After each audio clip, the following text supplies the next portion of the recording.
How are we all doing? I hope you are either enjoying your quarantine, you are working hard during your quarantine, or you are more critical than, say, me, and you are not being quarantined. Commiserations if that's the case. Let me just make sure I have tweeted and said, hey, I'm doing some programming. I just need to go to type now.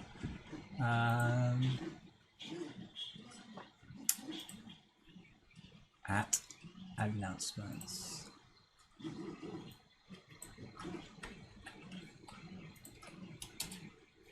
Right, that should be everyone.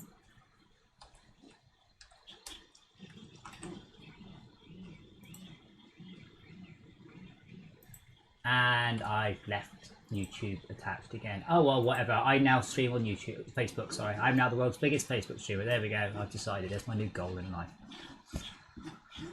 Right. So, for those of you who have been watching, you will know that at the end of last episode, you left me with a small bug to fix. That bug took me 7 days to fix. In the end, a solution was given by a guy I know called Griff, who suggested, I mean, to be fair, it's a crappy fix. It's a way of getting around the fact that video cards don't really like what I'm doing. That's kind of the best way of summing up the issue. What I'm doing is not what video cards expect. So, what's had to happen is to keep it going. I have had to lie to the video card and say, "Oh, well, actually, no, I'm not doing that." So that thing you think I'm doing, I'm not doing. So to sum up, what I thought would be the simplest thing turned out to be freaking, my God, so much work. Just, oh my God, so much work. No kitty shaders. Hello, Henry. How are you doing? How's your quarantine? A friend of mine was already stopped on the way to work, which is kind of amusing because it has already been pointed out the police have precisely 0 powers to tell you not to go anywhere. They go, please don't, and you're like, well, I'm gonna. I don't know what happens if the policeman asks you to do something you don't. I don't think that's illegal. But I am planning on going, assuming that nothing untoward has happened. I'm planning going to the arcade tomorrow to spend some time in the workshop, which is going to work. It's this weird definition. So, when I worked at Codemasters, I got told off once for not going to work when it was snowing, and I'm like, but the government said essential journeys only, and they're like, yes, we should have come to work. I'm like, I don't think that counts as essential. I mean, you'd like me to, but it's actually essential. And in this one, you should only head to work if it is essential. I'm like, what does that mean? But yeah, I'm going to head to the arcade tomorrow, or at least try to. I might get sent home, but I don't know. I don't think there's roadblocks up or anything.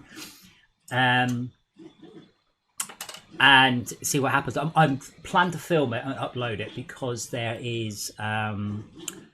it's going to be quite weird. I hope it's weird. I have a funny feeling, though, it might actually not be that... not really that bad out there, not that quiet. I can describe it. So I can tell how busy it is because I'm close up to the motorway that I can just hear the motorway. So when it snows and everyone's speed drops and not many people are out, I can hear that the motorway's quieter. It's not like a magic trick, though it's not that far away.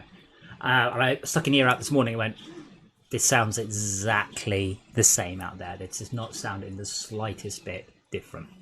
So it's possible there is actually no different whatsoever out there. But we'll see. We'll see. Just a reminder. I mean, if anyone is feeling out of sorts, I mean, I am around. If you want to play a game, I've got Xbox Live. I've probably got the PlayStation thing. I've got Steam. Got Discord. You know, I think a lot of people are at home. One of the no, what was it? There's a couple of interesting stats. So one of them was The number of unemployment checks in the US has gone up insanely. That's not so positive. But the number of active players on Steam is also higher than it's ever been before. And Steam are making a big song and dance about this. But realistically, what it actually means is that more people are at home. They're not using Steam, they're not playing games. What they've done, of course, is they've turned on their PC as their PC is promptly logged into Steam. So Valve have got more people logged into Steam than has ever happened before, which amused me. Oh man, I need to download a really big asset pack now.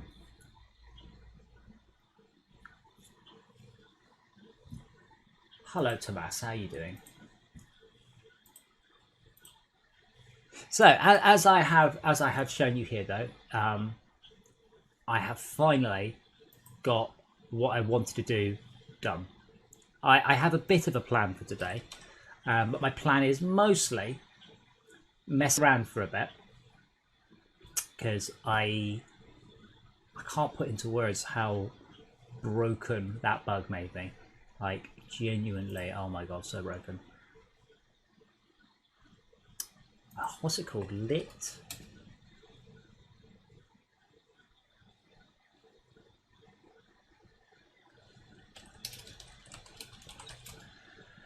And then Todd has done hopefully his stuff for FortressCraft.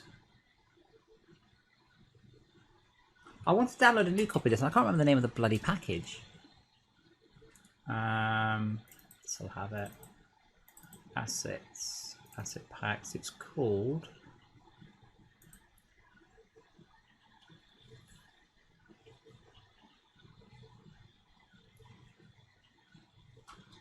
Lit Particles? No.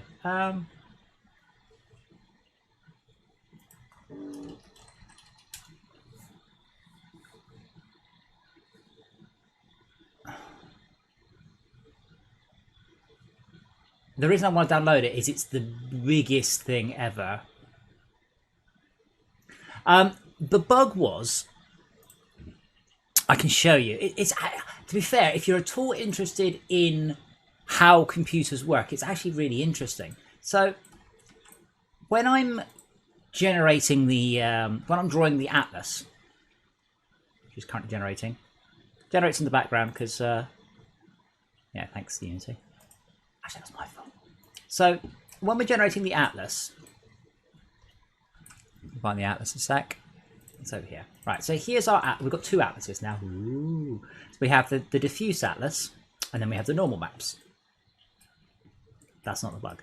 So when I'm drawing the grass, I need to draw, you know, this bit, this bit, this bit, this bit, this bit. Then I need to jump back to here. Now, when I jump back to there, the GPU sees a large disparity in the size of the change, and therefore it will put atlas render. It will assume that it needs to use a low MIP. So MIPs are a way.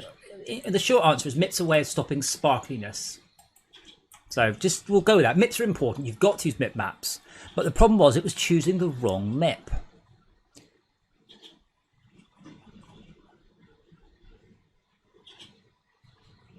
And if I uncomment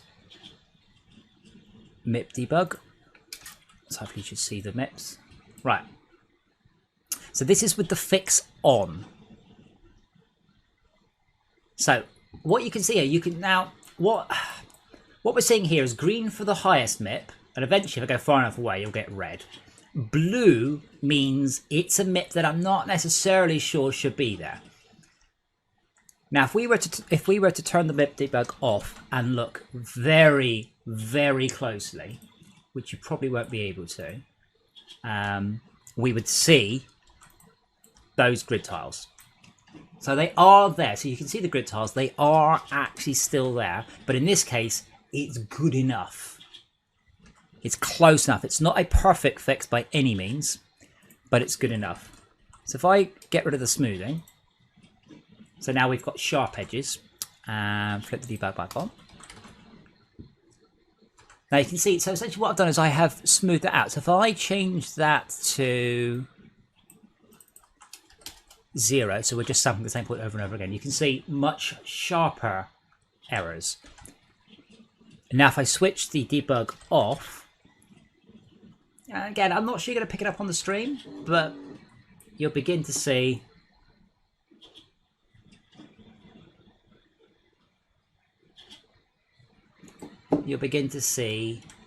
the errors there. Now the issue is that doesn't look too bad. It's not great, but it's not too bad. The issue is that sometimes it's not choosing a color that's kind of similar. It's choosing a color that's very, very different. So if I turn the blurring on, that doesn't help. So now you see we've got lovely soft transitions. Pleased with those. But this hasn't helped because this happens in tile space, not in world space. So the solution is to add in blurring of the MIPS.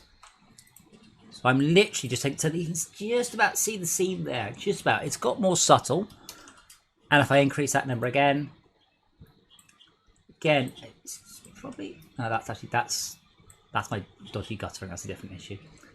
But that's good enough. That's not perfect. Again, if I get really close and I start staring at it, yeah, you can, actually no, that's actually guttering. That's actually a completely different issue. That's just my guttering code not being perfect yet. And then from there, make quite quick progress. Now we have bump mapping, and oh god, look at the difference that makes.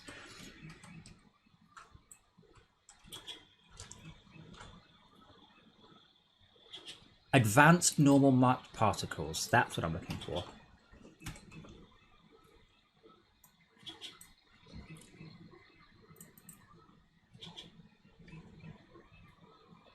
Wait, so when I searched particle, it didn't find it. So I searched normal. Okay, you can't deprecate. This is one of the best asset packs I've got.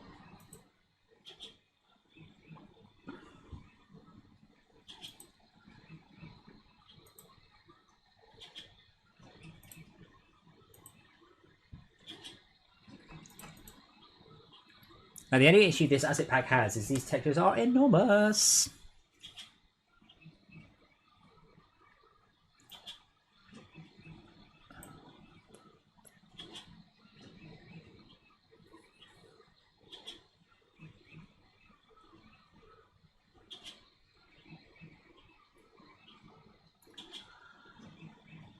As has been said before, the life of a video game programmer is primarily watching dialogue boxes go up.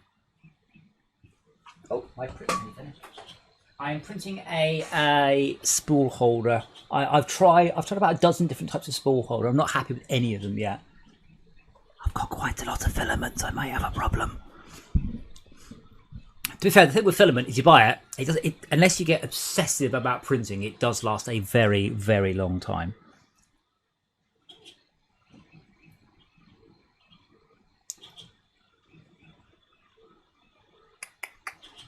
So I am running on a 8700K overclocked to 5.2 gigahertz, running on some SSD or other.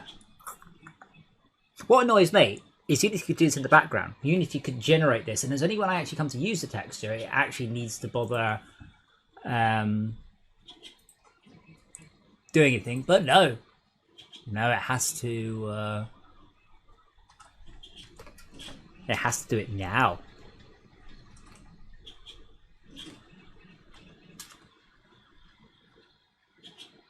Right, so let's clear that. Let's clean that up. So these are really nice. These are really genuinely nice.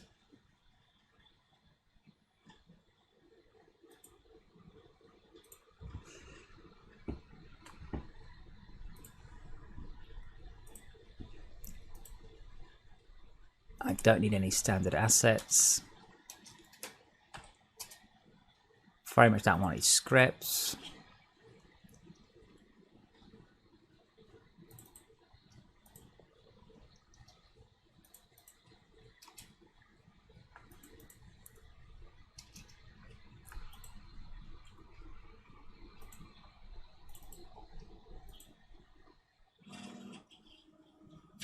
Oh, it's done. Woohoo! What? You can't see it moving? Did I get my order wrong? Oh, I'll aim the camera down. Hey Mike, working hard.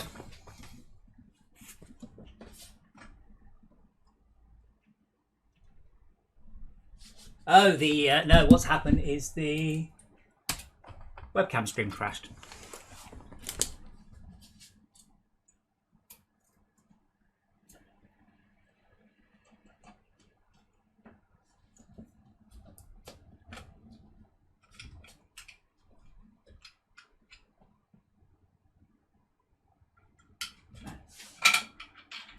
And that goes in there.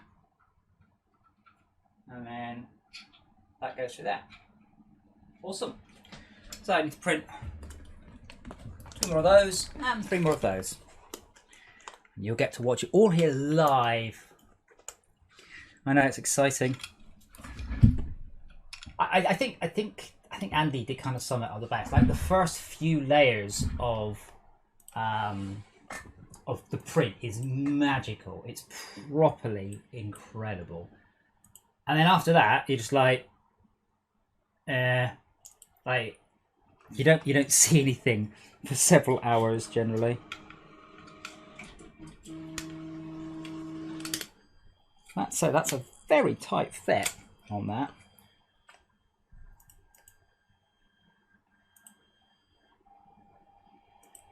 Let me resize it very slightly smaller.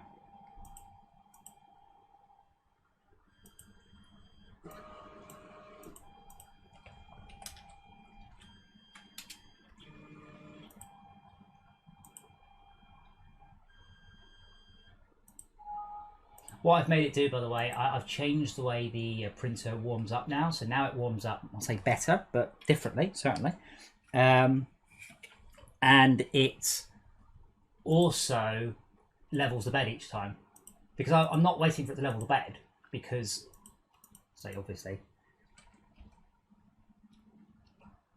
but I have to wait for it anyway to warm up. So I thought I might as well level the bed each time.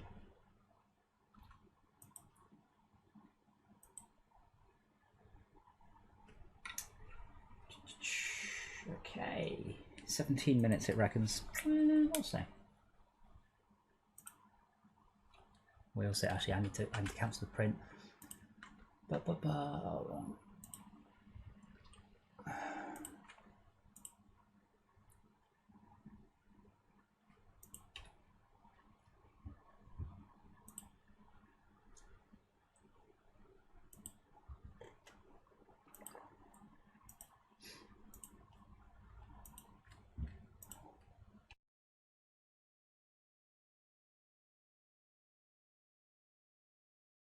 Sorry, hopefully I got my my English. Hopefully I got my micro muting time there. I had to do a sneeze. Oh, I tell you what though, it does seem to be getting a little bit worse at staying. It's just saying me, no, oh, you don't have a printer. I'm like, well, I do. I can clearly see it. Why can't you see it? But it's one of my PCs can see the printer, and one of them can't. And the one that can't, obviously, is the one that I'm trying to print on. Of course it is. Interesting. I don't think this is the best design. I do find it very hard to 3D print stuff and not fiddle with the design. I really do. And I shouldn't, really. I should just go, oh, you know, that's good enough. But here, he could have done a little groove there. Right, now, are you going to complain at me, or are we going to work this time? Please wait, loading.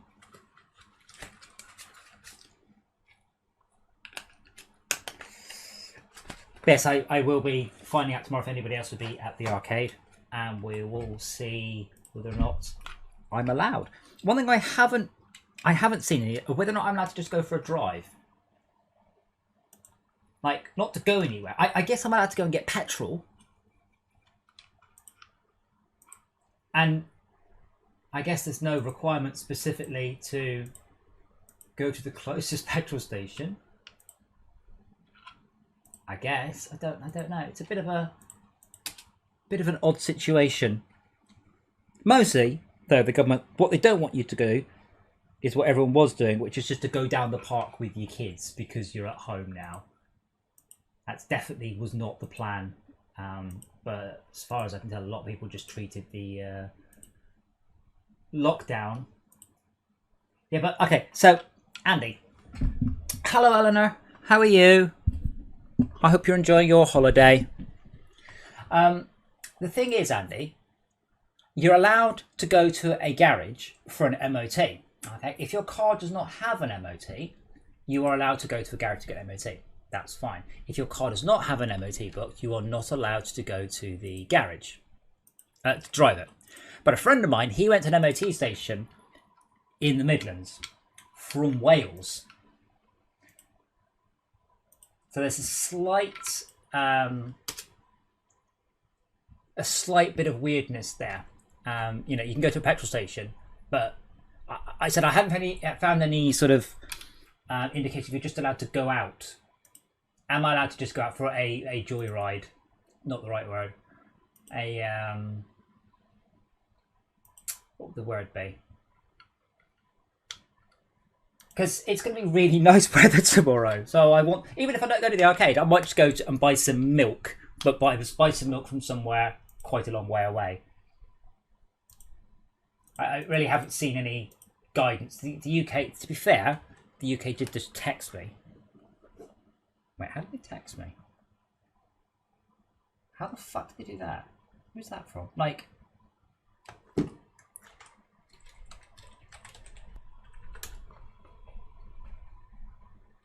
Oh yeah, I've never had a government text before. But apparently, in is it in Canada? They're doing now. I want to say life alerts. Yeah, but the thing is, Mike, what they're trying to stop, it's trying to stop, is what people were doing, which is it's nice weather. We'll all go to Snowdonia or whatever. Sorry, darn. They're trying to stop people doing what they were doing, which is going to parks, going to those sort of things. But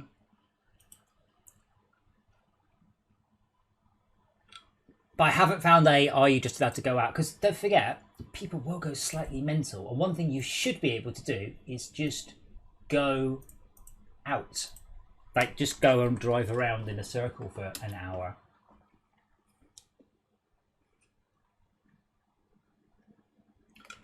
Maybe not an hour, that'd hurt. But we'll see. We'll see.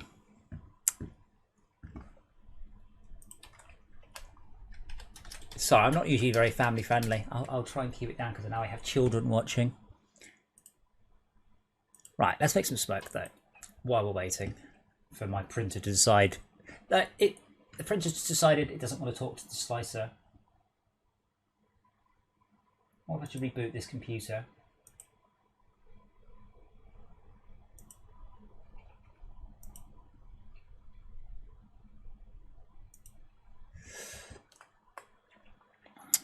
Okay, so if I do large smoke 1, let's do large smoke 3. And this is I think it's 8x8, but it might not be. Nope, it's not. Is it 16x8? It is. So I really like that smoke. I really do.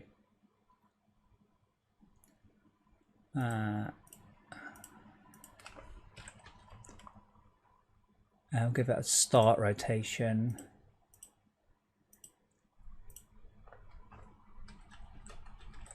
What I am doing, I am specifically, I am making some smoke for trains to look nice. Less specifically, I am working on technology for a future game. So this is the bits that need to happen. I need to fix that too. This is the bits that need to happen in order to make the game So I need to do the boring work, and once the boring work is done, then I can do the fun stuff. Right now, boring work. But I've got a little train going around. And it does have smoke, though it's not quite right. So, real train smoke, doesn't it start? Let's have a look. No, I want a real train.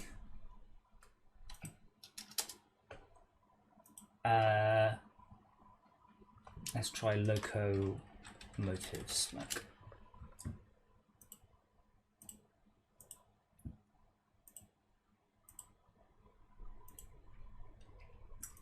I'm going to reboot my printer as well. I don't want dirty smoke. I just want like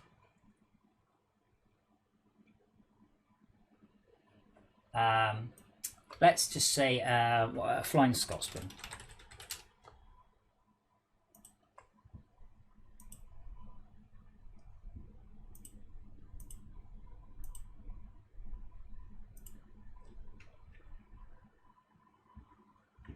I'd like a video of the Flying Scotsman.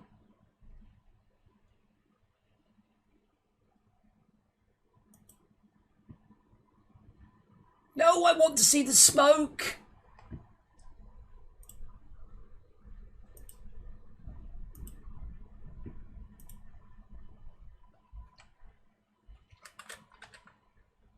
Dora,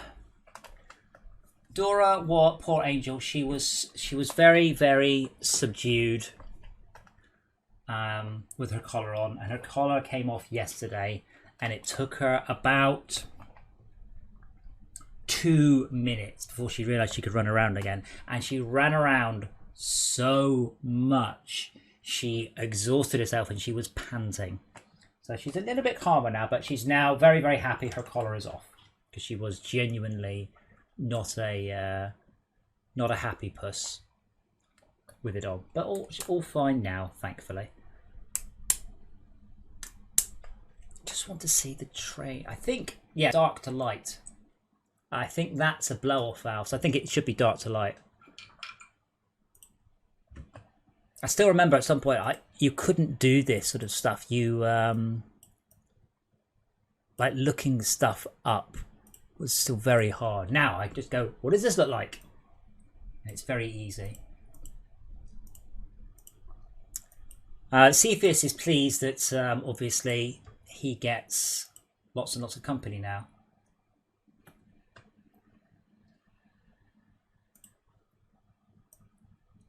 Yes, the smoke will start dark and get light.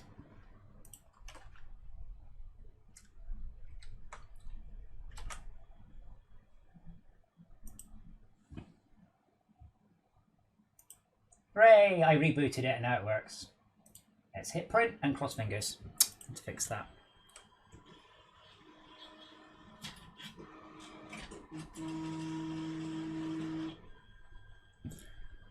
Right, let's sort the renderer a little though.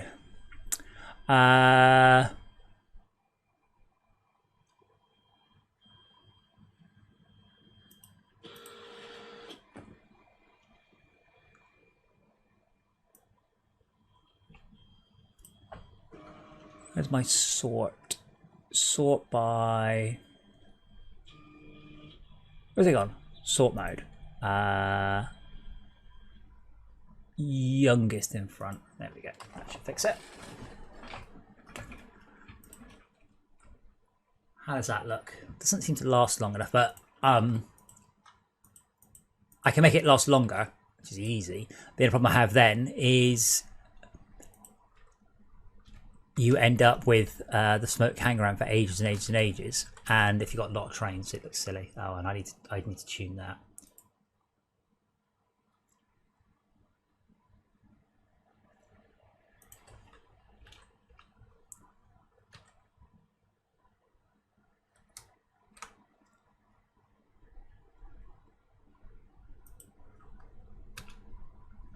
Oh, I was actually expecting it to change then.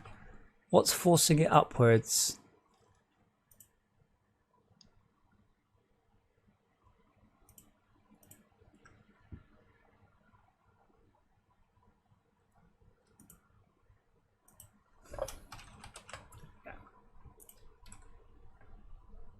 Nah, I think I liked it as it was before, to be honest. Oh, that's just the gravity. Oops, I just pressed the spawn more trains button. 0.1 to 0.3.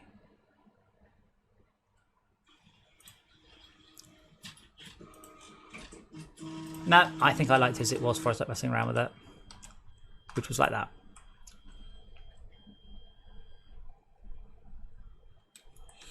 Oh, Andy, you should be working, and if you're not working, you should be. You've got such a list. No typing. How are you? How is working from home anyway, Andy?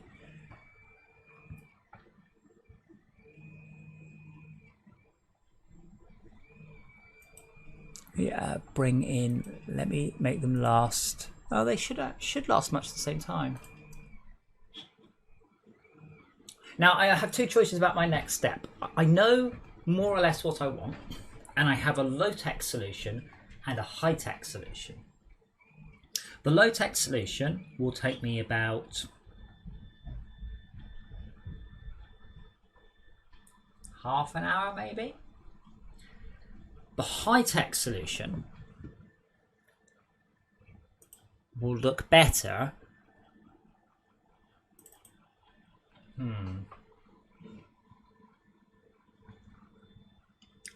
Do you have like a big job list of stuff to get through, Andy, or is it just nobody knows?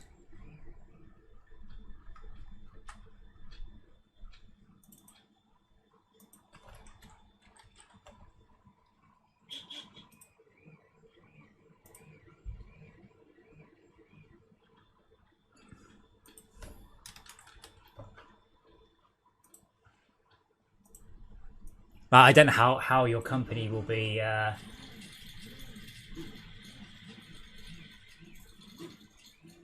affected by all this. Andy works in engineering. Whatever that means. Nobody really knows what that means either. Let's make that one black. See how that looks. So, if I do it the technical way, and that means I can end up with a landscape that looks much more like this, which I would like. I would enjoy a landscape that looks like this. I would very much. But that's not necessarily the best approach.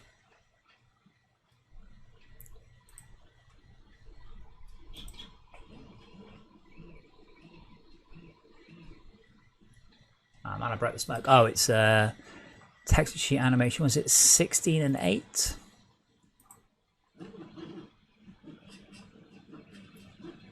So I guess you guys are just gonna have a big backlog of work to do once you're done.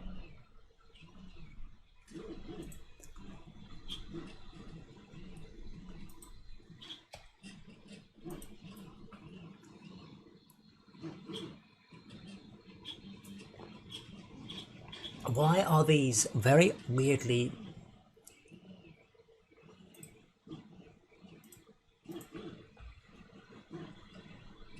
brightly lit?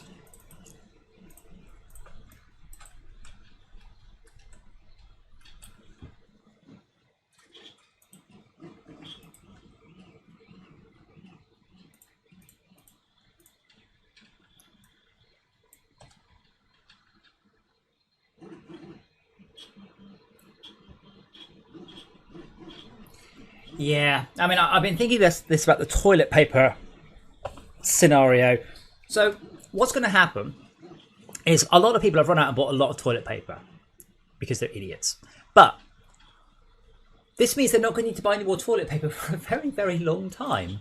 There's no, you don't need that much toilet paper, like ever.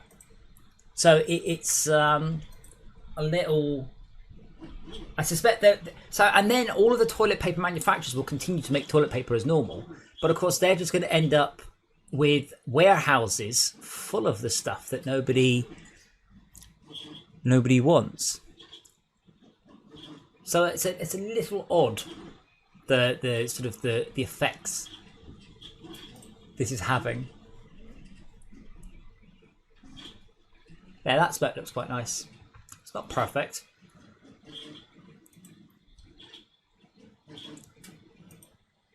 But the goal is, along with generating tech, at the same time giving Todd something to do once Nomancer is done. Nomancer is quite close to being done. After that, we don't know what we're doing next. Now, I would like to do a cool train game. Todd, as he's not as cool as I am, he's less excited. The goal is to create a trailer that we can just show them. Everyone goes, ooh, I like how that looks. I'll stop filling with the smoke in a sec. But if I saw something like this, I would be at least a little bit interested. Going, I'm curious what this is. Like, what is this game? This looks like it might interest me. And that's the goal. Is instead of writing a game necessarily, is to write something where we can go, ooh, that looks cool.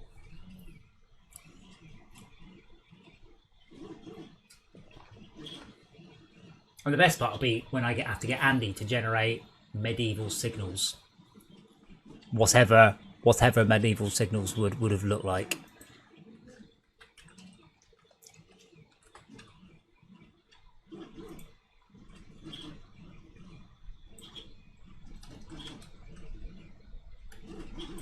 I swear they're not going that high.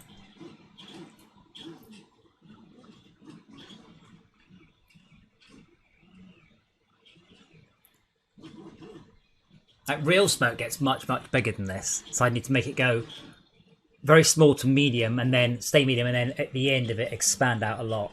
Now, I'm confused at the variance there, though.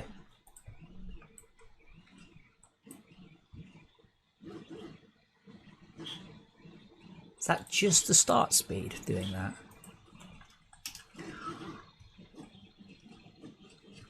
I don't know if Eleanor is still there, Mike, but I am. Tonight I'll be watching the last episode of She-Ra, and then I'll have to wait for the next one. So no spoilers.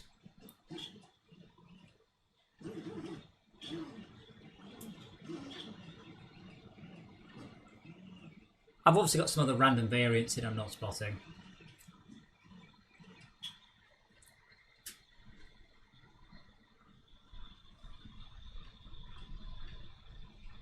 I think it also looks better transparent. Ah, okay then. Good, I can swear.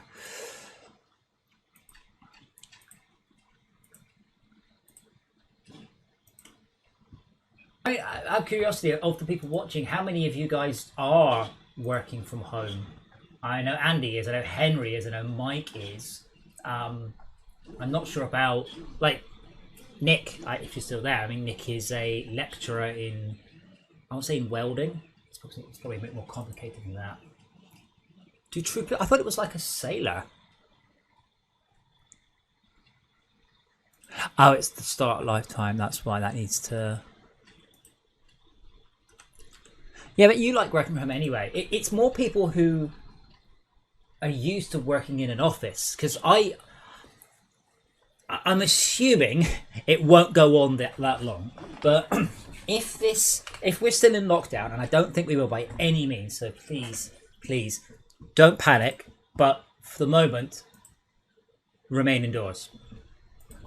It's Halloween. That's the bit at which you're like, you know what? I miss working in an office. Now that looks better.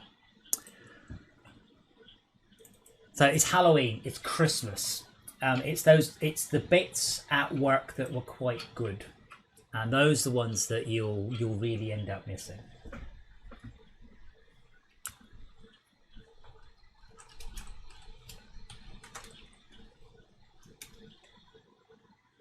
I mean, it doesn't help. They say saw a post earlier. Someone goes, a big shout out to the weather lady this morning.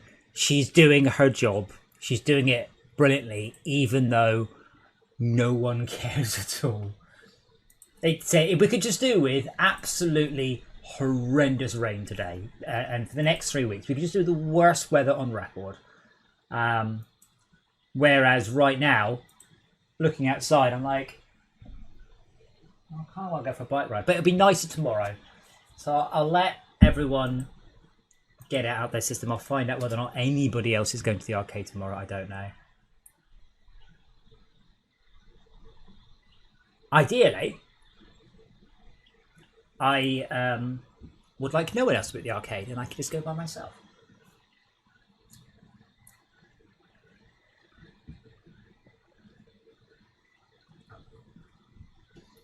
Okay, now this is the easy solution. I can make the game, the art look like that, which I quite like. I have to say that's not a bad visual look at all, though. The trees don't really match, but not fussed about the trees. Mostly it's the tiling here.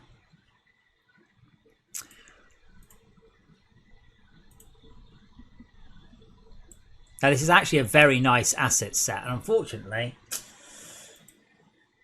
doesn't have any lighting.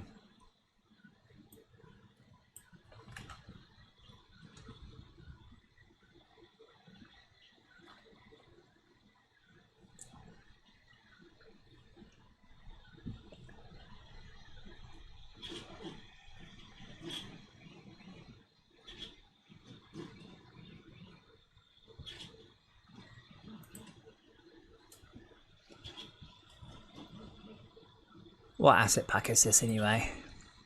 Fantasyland set.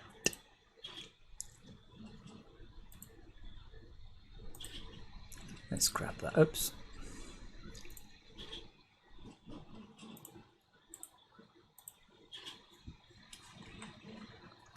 What I think I might do is... Okay, I don't want to just continue to run train videos in the background. Actually... Yeah, just look at the sheer amount of smoke, though. Like, if I were to do it properly, there would just be all smoke and no train.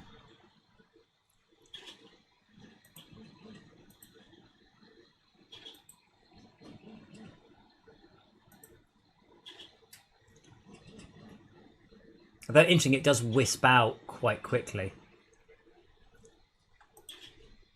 But you can see the each chuff, chuff, chuff, chuff. So what I should be doing is less puffs, but bigger puffs.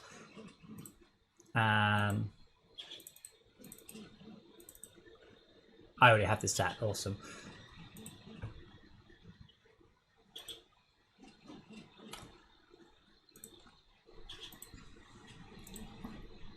So I'm currently in fade. I think not erode. So there's another way of doing this.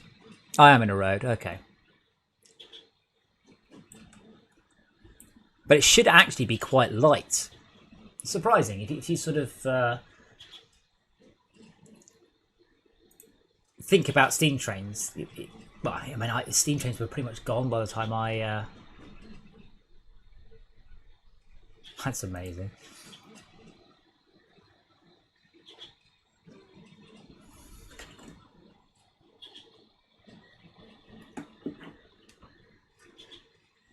But really, there should be more chuff, chuff, chuff, rather... But I'm not really here to do trains. I'm here to do tech. Also, I like that I've got one very nice looking grass texture and one very rubbish looking grass texture. And my lighting appears to have all gone... That's a bit better, isn't it? Maybe 3? That looks more like daylight, doesn't it? Again, this is one of those that what I want to do is just kind of get it kind of there and then just go, Todd, fix it. I will definitely fix this shader because it does look like it's a ghost train.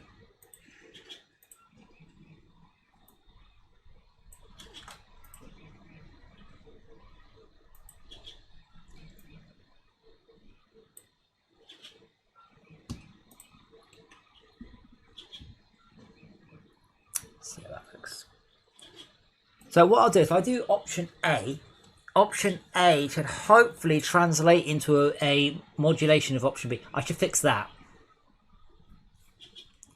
But now the stations actually look like wood. They are literally bits of track recoloured, and he hasn't given me those yet.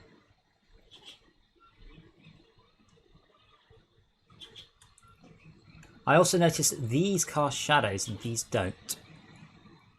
Is that why they look better, or is that a...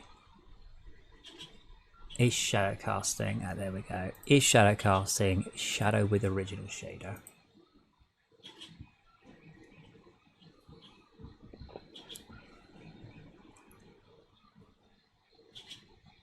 Yeah, that's better. That ties them into the scene a lot more. Again, I haven't actually worked on these yet. I haven't worked on most of it. What I've mostly been doing is swearing at the textures. Thankfully, though, I have done it all using mapping. I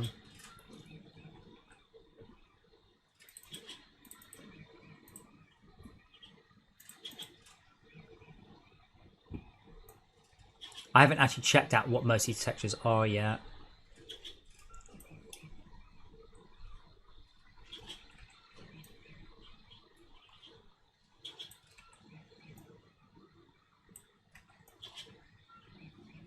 And I think I've got 2 more I haven't bothered to do sheets for.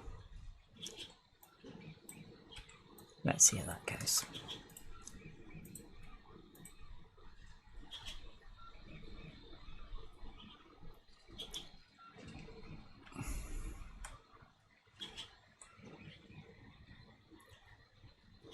Those paving zones are very nice.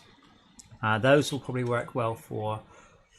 I think the tiling might be a little low though. Now I don't currently have per texture tiling, but I can make them make everything bigger.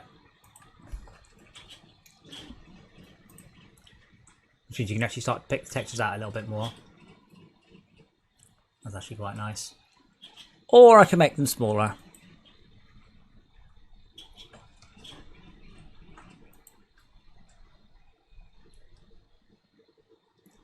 Which makes some of them look better and some of them look worse.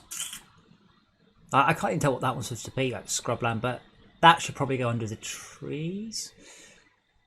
I think maybe 1,000. Oops, that's 100. I think I'll do it like that for the moment.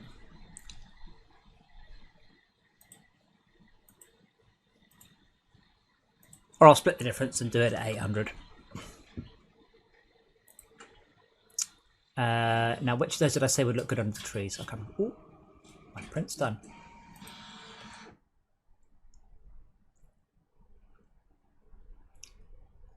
Now, one of those, I think it's... Let's go back and check. No. Excuse me, then I'll choke to death. Actually, I'm going to get a drink. You watch the train. I'm going to get a drink. You should get a drink too. Remember to hydrate. It's important.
I'm back.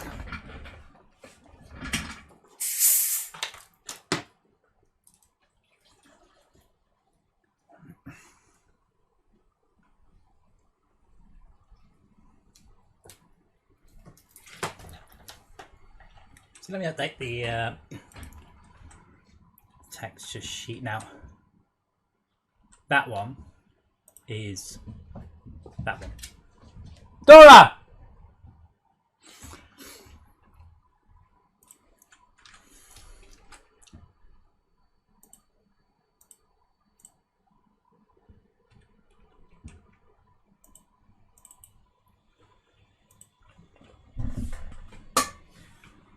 Dora does not know when to play and when not to play.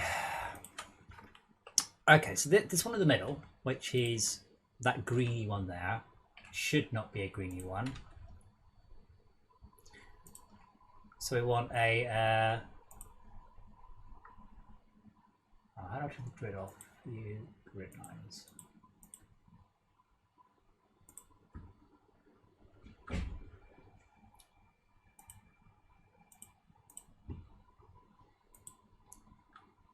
This is like which one's wrong? It's this green one that's wrong. Okay, so this should be just grey blobs. Ideally square ones, but I don't have square ones. Again, if this becomes a proper thing, Todd will do it.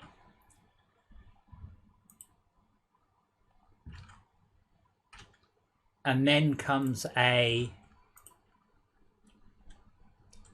ready brown speckled thing, which probably that one will do a much better job of.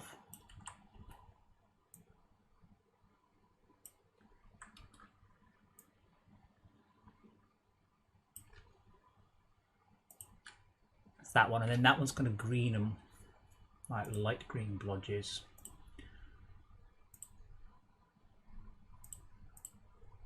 What I hate most about paint, by the way, is this.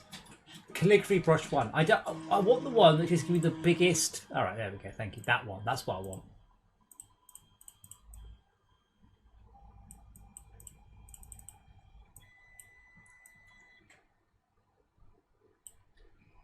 Just want to draw big blobs. Kind of like yellow. There it is. It's just very vague. Just so I can put it in the right ones. Hello, Pedro. And just light green blobs. This one. That's blue. Blue is light green.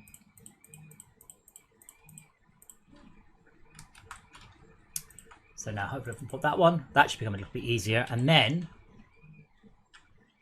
under here, you see, under the station, I'll put the station tiles. Ooh, it's exciting. I know. I'm trying to think if there's anything I can do to speed. So the issue with the camera is doesn't really like big time steps. That's the issue.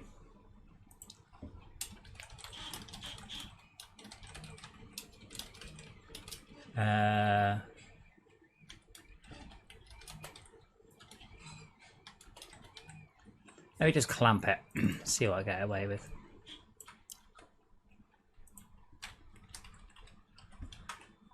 So now, for times that goes high, it will go slow. Yeah.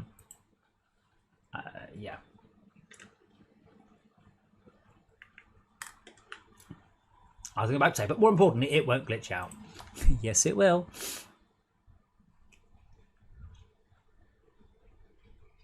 That's the wrong code.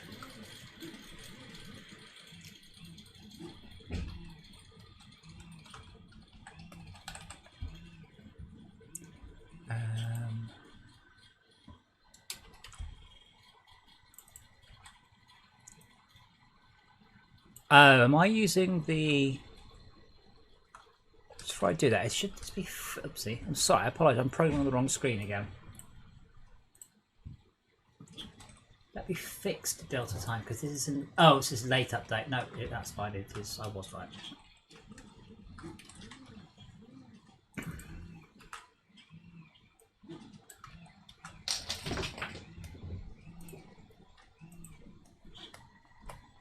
Dora's happy. So, I'm sorry you can't see more of Dora, but she's not really a cat that really sort of keeps still. Well, that didn't work. Why didn't that work? Or did it work and I just can't see it? That should be that one. That should be there. It might work, it's just that the art might be a bit subtle. Oh, it did work. The art's too subtle.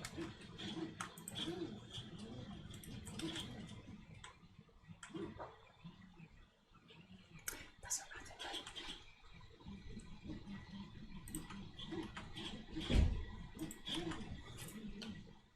I mean, really what I want to do is come down there. Get rid of these.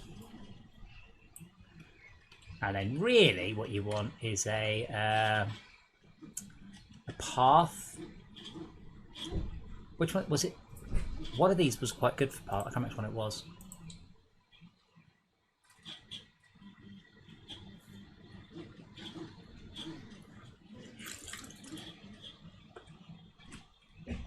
So those I'm using for ballast. That one. Wait. Did I not save it? I'm pretty sure that is saved.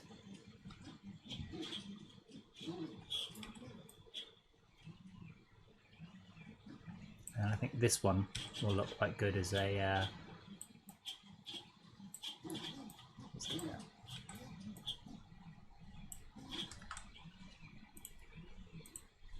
I'm not planning on, I said, having like people walking around or anything like that. This is mostly exercising tech, and also having broken my poor brain over the last few days. Little bit of variety.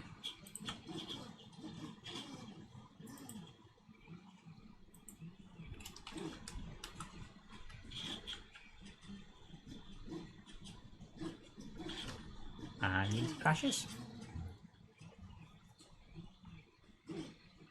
Oh, so that has a hard edge on the normal map. So I put that right down. That will decrease the blending. So you get very hard edges on these. But even when I increase it, I'm only doing this.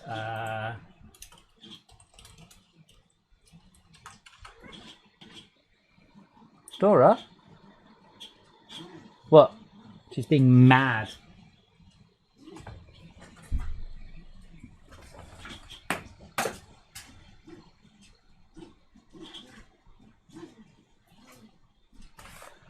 Unfortunately, I would show her more on the camera, but she doesn't keep still at all. Like, she really doesn't keep still. So I apologise for not having more Dora, but there's cats for you.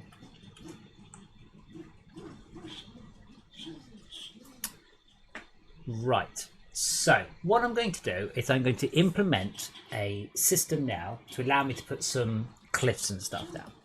Once that's done, I'm then going to have a switch on that system that lets me update a height map, and that will then let me update a depth map, and that should then allow me to have a real-time tessellation system on top of the atlasing system.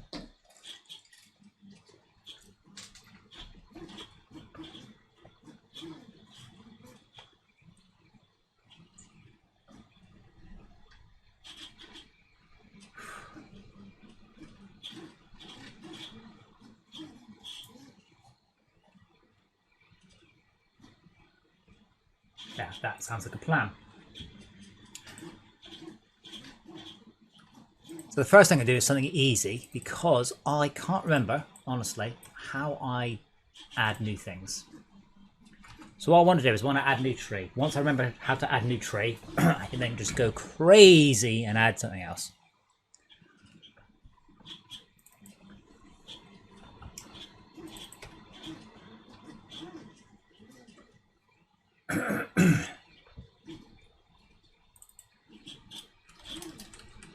So let's look at this, what's it called?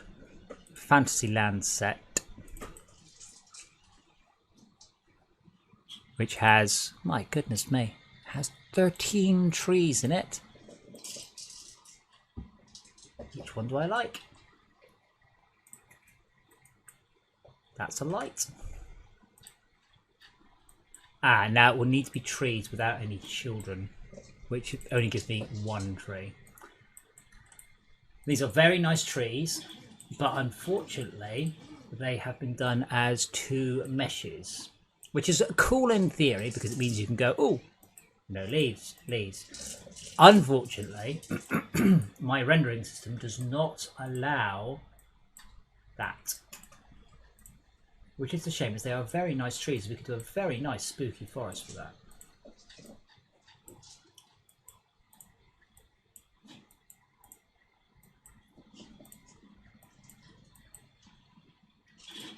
Or I need to spawn 2. Or I need to get Andy to combine these into one object. I like that plan.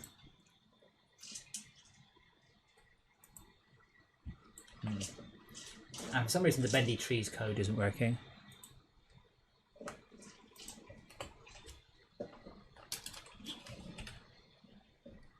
Okay, there we go. Yeah, it's all right.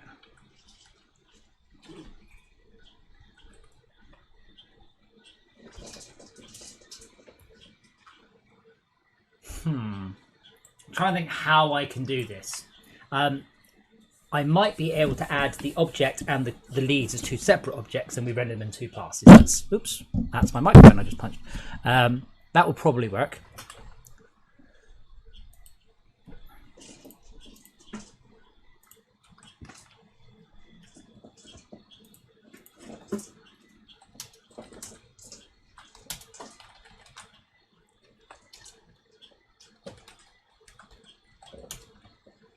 Okay, so let's just take this 1 tree, tree number 4, and what I'll need to do is I will need to add. Now, hold on, how am I going to spawn? I don't have any code for sort of subsidiary spawning. I can spawn the tree, and I can spawn the leaves.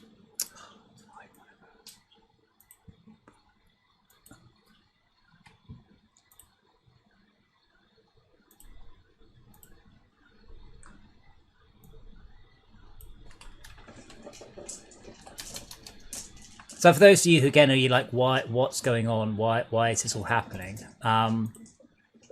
Primarily what I'm doing is I'm generating the technology needed for next game, which is, as you probably all know, this is FortressCraft 2. FortressCraft 2 I am hoping will be a lot better than FortressCraft 1, obviously. However, that does require a chunk of time during which I need to implement tech. Now, I can just wade right into tech into FortressCraft, but that is generally a bad idea. Generally, what you want to do is you want to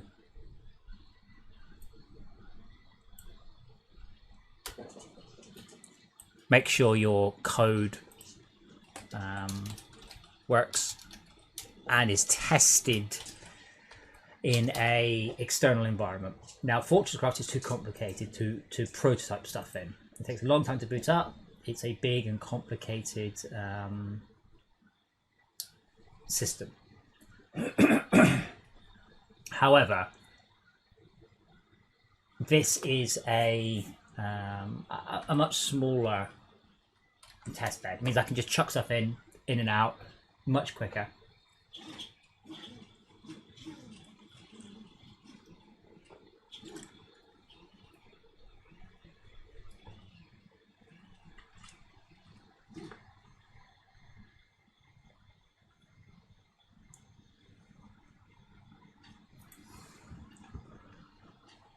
So let's turn off all these other trees I don't care about at the moment. Nice as they are, we'll come back to them. So it may be that I need to develop a system to automatically, with the prefab system, child something attached to a parent. Right now I can do it, it will just require spawning two objects on top of each other, which I can do. It's not rocket science. It's just a bit rubbish. Right, environment alpha bendy, and this will be PG bendy trees cut out, which I was actually expecting to go a bit more bonkers than it was. Oh yeah, it will go bonkers in a sec.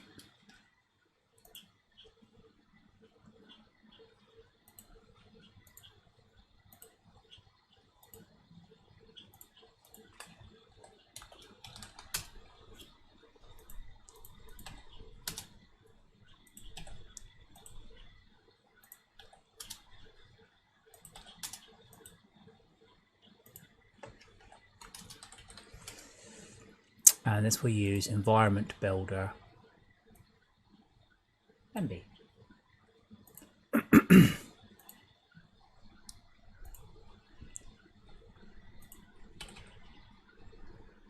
And the reason I put the bob rate up is that I can see everywhere the tree will go and then bring this number down.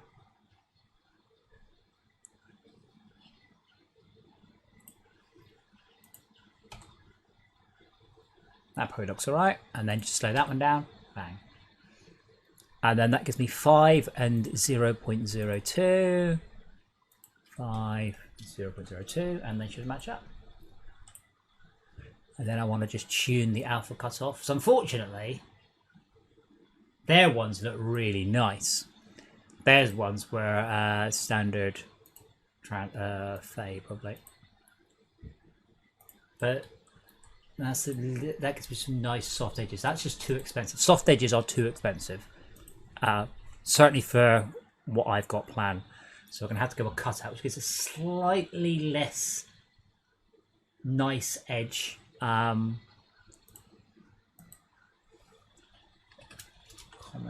to do alpha to coverage.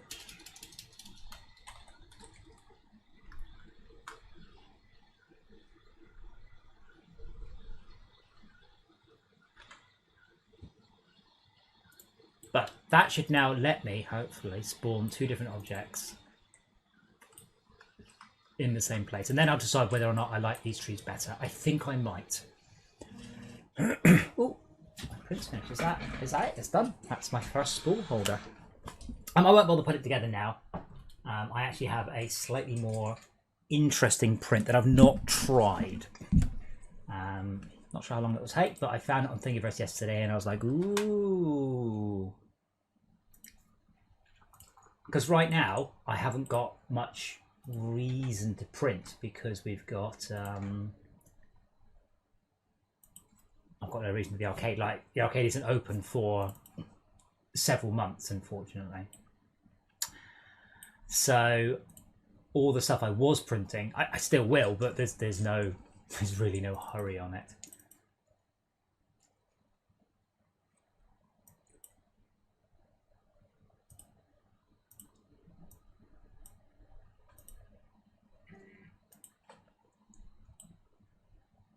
Did it really print that way up? I am fascinated to see if this is going to work. So no supports.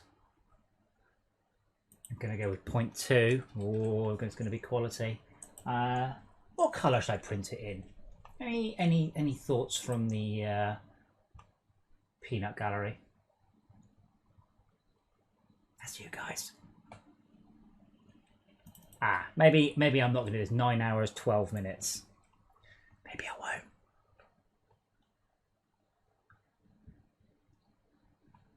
Yeah, I think I'll do that one overnight.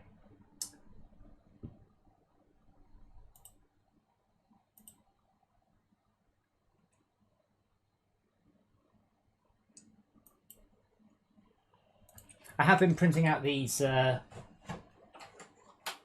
coronavirus hooks though, which I quite like. So if you do have to go outside and you need to open doors or something, you get a little... Webcam's frozen again. What on earth? It's not hard. Just keep doing the images.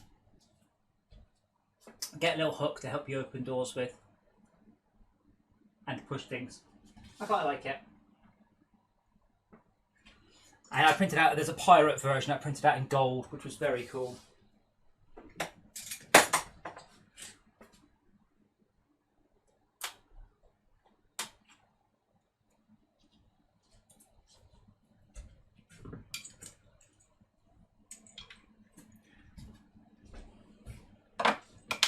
I know what I should print. But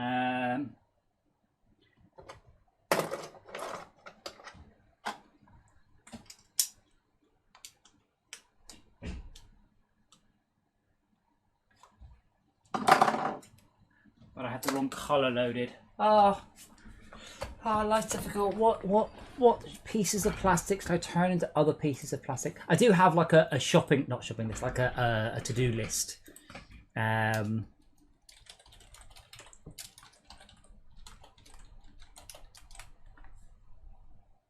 mostly I don't have anything outstanding.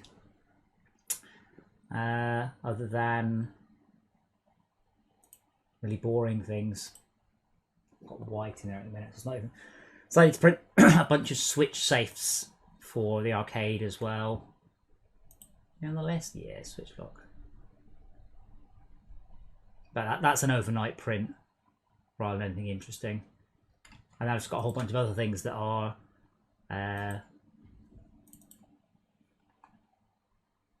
interesting. Let's see how long the ocarina will take.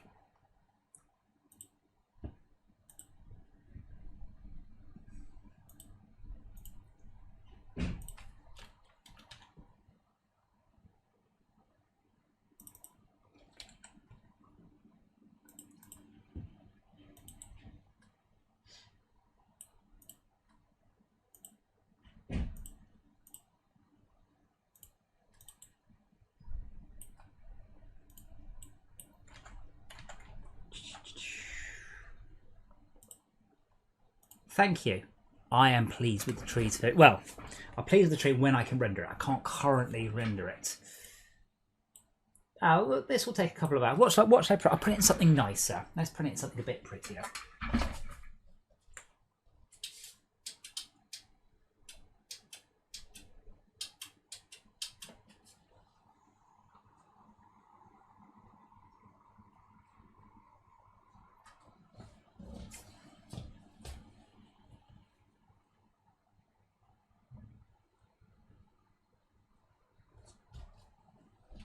Fortunately, I think Mike has wandered off and left me. He can't tell me what colour.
I'm just putting a new colour in, which is much more effort than I feel it should be.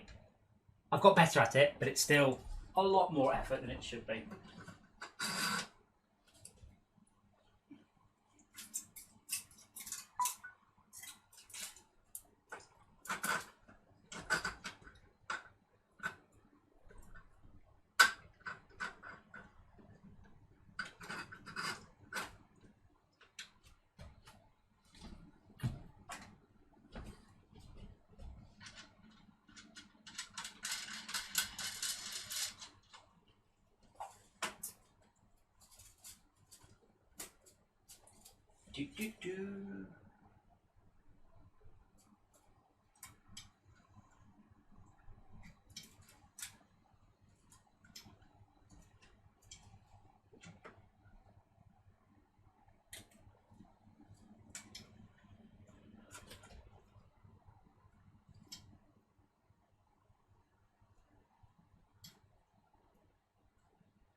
Come on, go in the hole.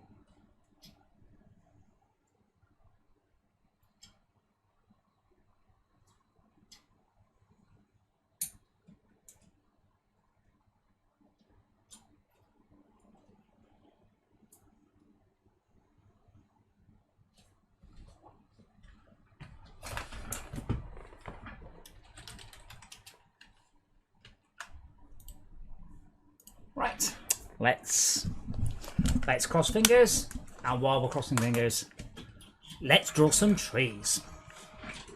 Quick Friday family, I to know why you guys tune in. You tune in to draw some trees.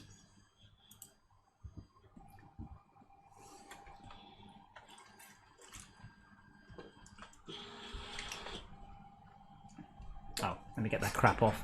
That's why I do this bit, so I can grab anything that pops out the nozzle.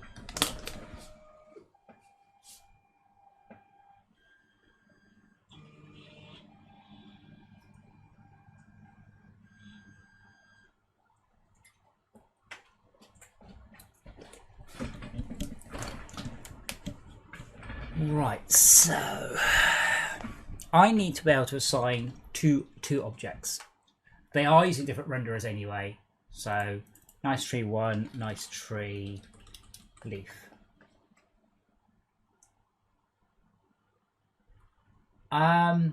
Ezereal, how are you feeding your filament in? So I am. Let me try and find a picture.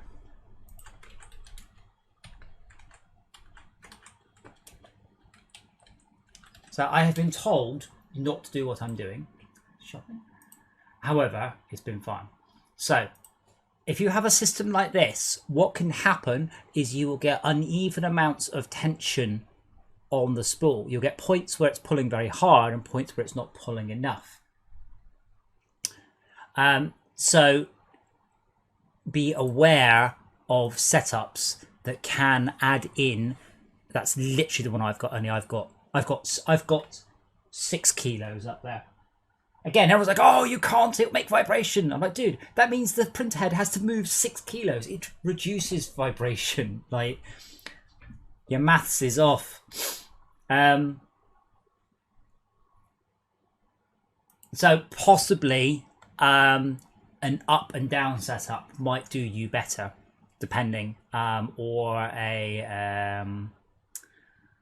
Good grief. Oh, that's quite nice. Unfortunately, I've got MOSFETs there. He's got his MOSFET. Oh. You say it's not that. Be aware it could be that. Because after 30 minutes, you see, that's we've done half revolution of base. And if you think it's under extrusion, your best bet is to drop the rate down, right? Print it at half speed, see if it fixes itself. Because it might just be that you are struggling to actually feed it enough for whatever reason. GPU instance renderer.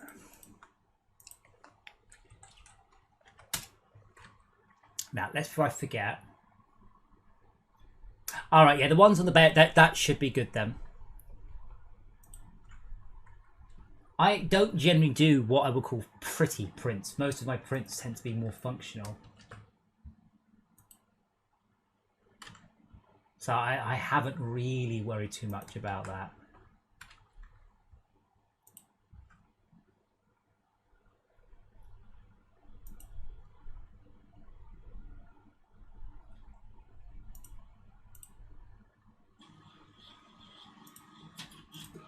I had to laugh. So you and I are having this discussion about roller types and spools and that, and then say Maker's Muse did a video about a month ago, basically saying how 3D printing is now mainstream. It's now completely commercialized. It's totally mainstream. So he's going to focus on talking about modeling, and I'm like, dude, I've just spent 20 minutes fiddling my my bed clearance up and down to get it just right. I can guarantee you your extruder is not overheating. Extruders, so my I've got a little thermometer, a little infrared thermometer, and my stepper motors get really hot, and I'm like, oh, well, that's really hot. A quick poke shows that I'm assuming you've got NEMA 17s, which are fairly standard on most of the 3D printers, right? They're rated up to 90 degrees C. Are you exceeding 90 degrees C on your stepper motor? I'll give you a clue. Touch it, and if you burn yourself, you are. I bet you're not. It's almost definitely not that.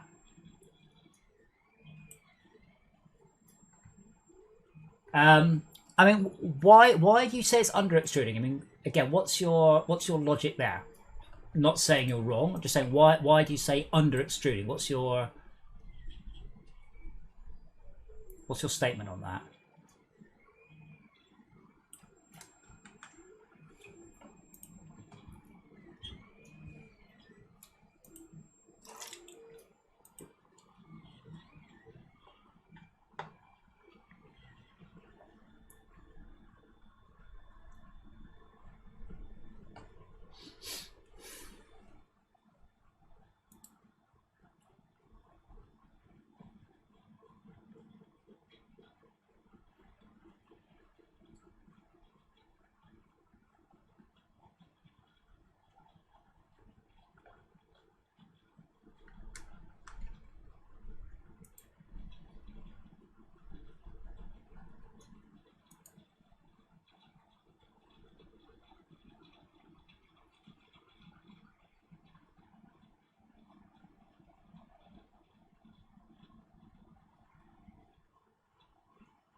The print walls are separate. Okay, and what layer height? I'm assuming PLA. If you're not printing in PLA, just print in PLA. It's fine.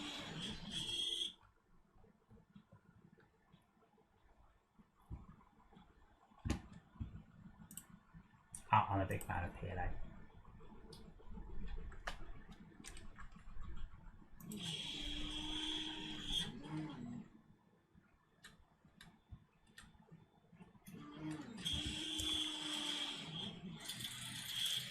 Year zero again, unless your teeth in your gear no, because you're running a Bowden tube. So in your case, right? I apologize if I'm stating the obvious to you, and you'd be like, "Yeah, I know." So in your case, right? Your hot end is here, and I should draw the hot end in red, right? And then you've got a tube here, and then your extruder motor is here. Which I'll do in pink. Here's your extruder motor. There's no way that could be hot.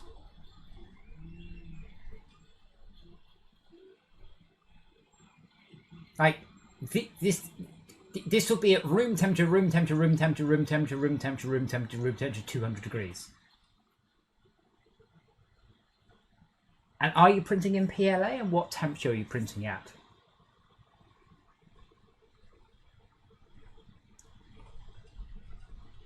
But yeah, there's no way your extruder motor is getting to a temperature that can affect PLA. Absolutely not possible. None at all.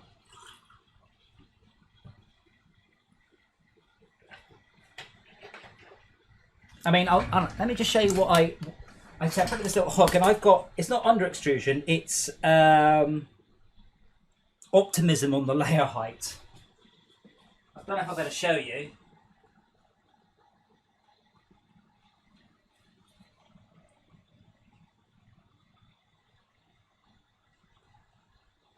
Can't show you, so that came away.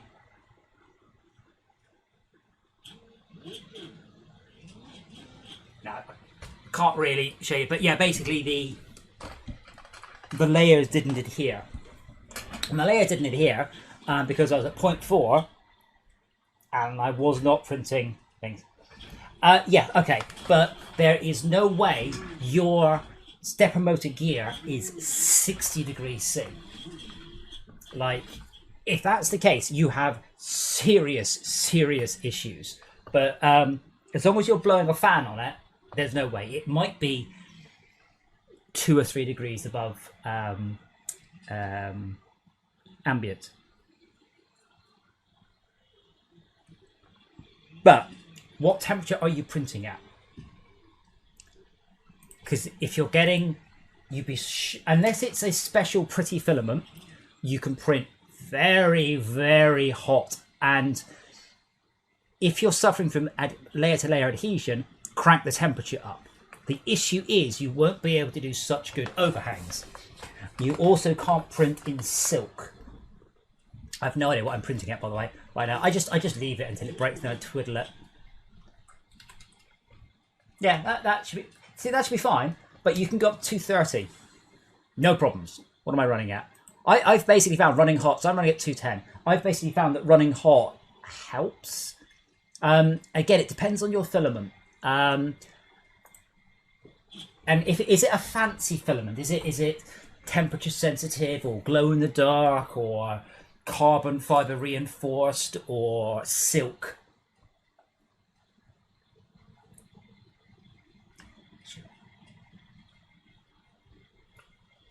And also, is it cheap filament or half decent filament? It could just be crappy filament. You say it's in the same place. I mean, if we think it's extrusion, the solution is to reduce the print speed. I mean, again, I don't know what printer you're on, but what is your print speed? £8 what? Okay, right. Well, right. Having got through a lot of filament, right? For the arcade, I can tell you, filament does vary. Also, where the fuck are you buying filament at £8 a kilo? So I bought the Amazon Basics thing, and you get 22 different colours for 50 grams each. And I've got the red that I showed you. That's the Amazon Basics stuff, and it is glorious. It is so nice. It's a really, really beautiful colour.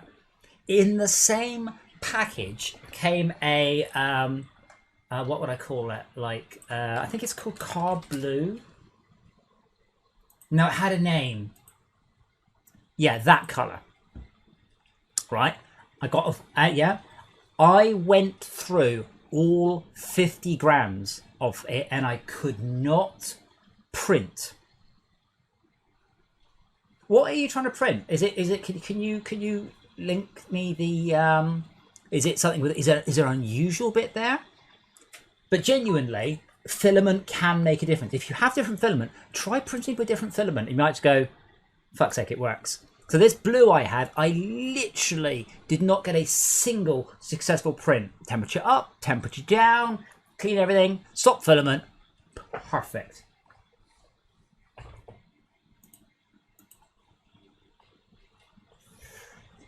I'm not getting very far on my plan, by the way.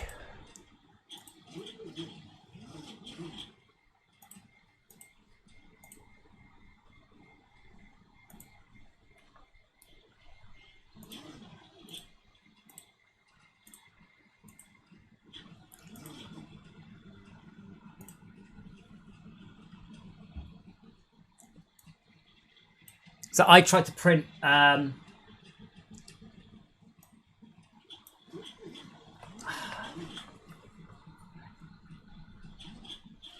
is it possible to print whatever you're printing sideways? Like, can you print it at a different axis? Is it simply that your print is failing at a certain altitude due to angle change? You know, there's lots of things there. Can you link me? I mean, unfortunately, I'm doing a print for the next 2 hours. But if I'm still going, I will give it a bash. So I printed let's have a look. Let me show you. I printed one of the models that everybody prints, which is this one. Okay. Now watch the tail. This is with a massive bread. Look at there. Okay. Now, I was like, oh. And I tried, and I tried, and I tried, and I tried, and I tried, and I tried. I tried to print this loads of times, right? Then I had a look at the Thingiverse page, which I'm not going to be able to wait to load. I love that the ads load. And all the comments are the same, constantly. This doesn't work. This doesn't print. It's a lovely design, but the guy who made it did not spend any time making it print well. So easy to print. No. But loads of people going, can't print, doesn't work, can't print. It's because the print itself is a bad design. So the way the print works, if you look, So I look at the brim I had to get to set. So it prints 1, 2, 3, 4, 5 points that need to match up. Wait, that hasn't met, that hasn't met, these sort of not met. Now here, that was probably heat. I was probably too hot. But this still hasn't met. This is a very poor model.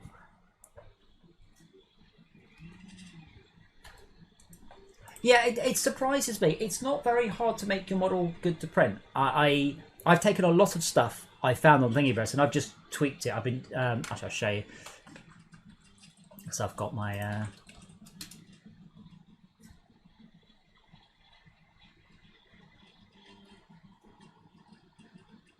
because I've been doing 3D modeling since, oh my god,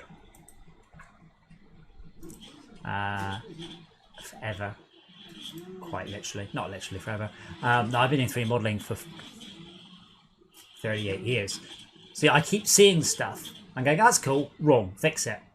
I went through so many. So this one, it was based on an original model and it's been massively changed.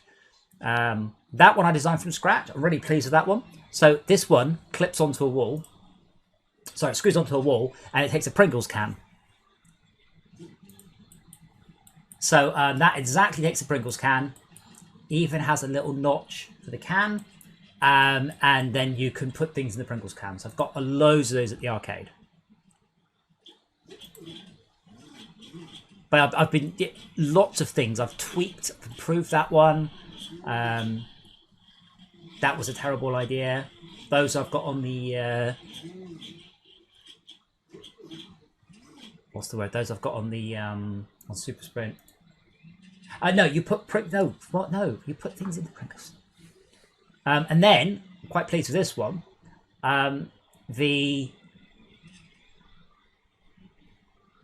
redesigned the fan cover to take the induction thing all in one because I had 3 different prints clipped to my nozzle and they weren't working very well. A lac holder for spool. So yeah, I've done lots and lots of different things. Just sort of, but mostly it's quite simple.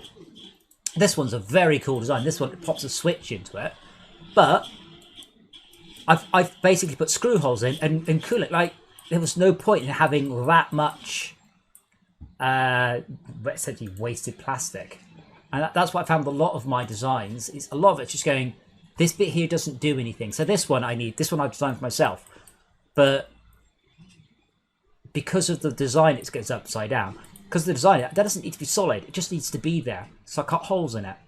But if you cut 45-degree holes, it doesn't need support. And it's just simple rules like this that I found so many designs simply don't follow. And then I did this one is a PCB holder that I'm quite pleased with. Again, beveled it mostly for saving plastic. There's no point in having, I mean, to be honest, the back could probably bevel more. Right? It doesn't provide any particular structural support. So yeah, that's a print I'm quite pleased with. So I've actually got modular PCB holders. So I've just sort of been fiddling around.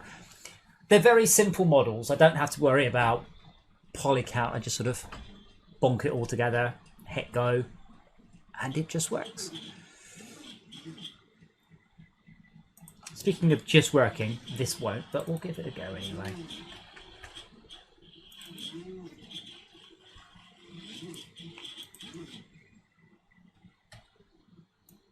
So what I'm going to do is if you place this or the other one, it will then render the other one. That'll be the plan.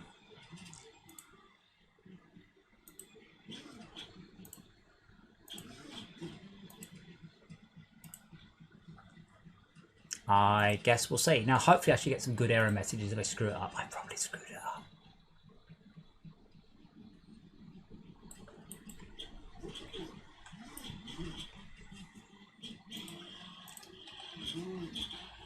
I have. Now.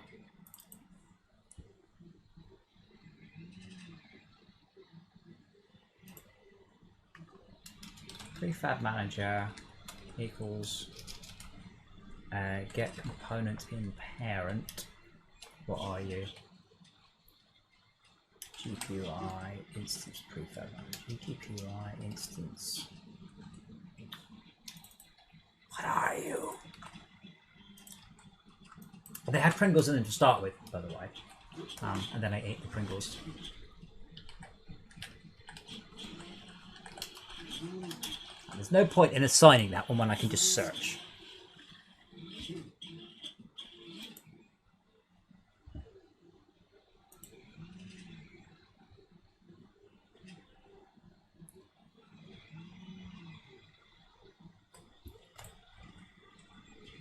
Wow.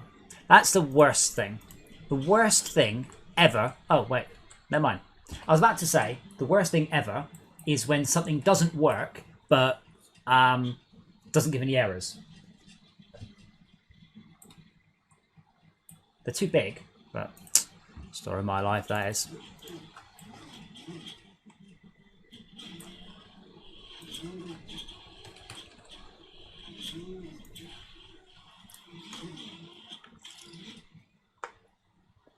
But I genuinely like with 3D printing having a problem and being able to solve it in a nice way. I can solve something with duct tape and things, but I really like being able to solve stuff in a nice way.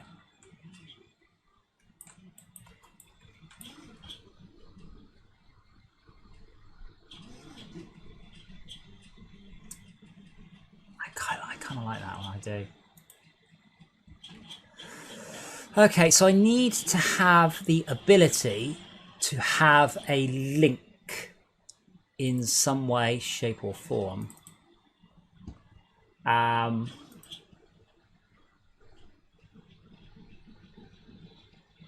what's the problem? Tell us.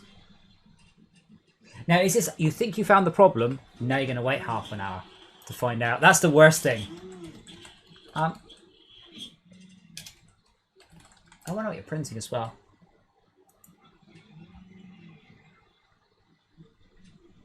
Good grief, could this be any slower? Are you printing alpacas with movable? Oh, they've got movable legs. If that's the case, all prints would fail after 30 minutes. It's unlike... Oh, so it's possible that your control box is hitting thermal throttling,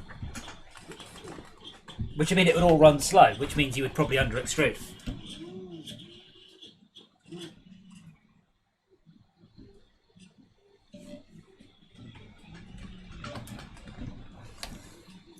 I mean, I've got mine's not in a box, and mine's got a heatsink, so it wouldn't.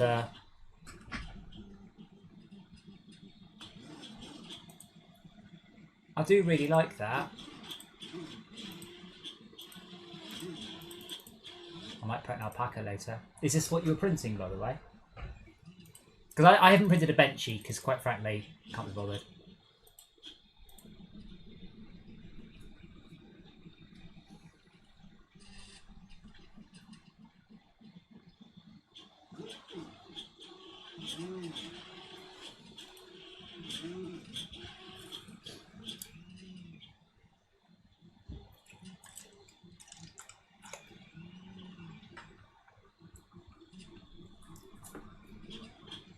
Ah, cute.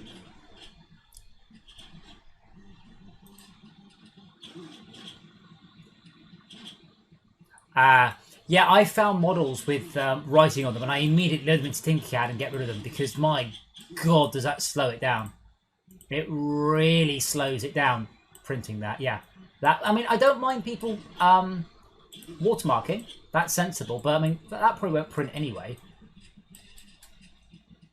But it really slows it down. It's a shame that those aren't multiple. I really like articulated stuff. I really like print in place stuff. Like, genuinely, I think it's super awesome. I have got a really good one I want to print, which is an articulated face hugger. I did finally print an octopus. That's a nightmare, that one is. And I don't know if you've seen these. if you do have a multicolor printer, these are amazing. So you can rename the STL. You can give it to someone and they can print it in 2 colors. It prints in place in a multicolor printer, or you can print it in multiple ones. But I love that. That's just amazing. And then they've done lots and lots and lots of little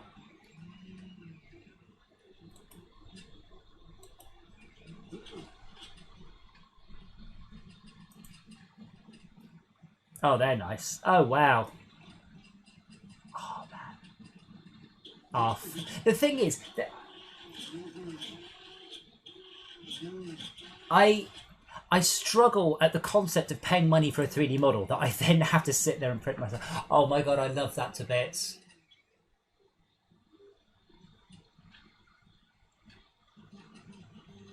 That's so cool.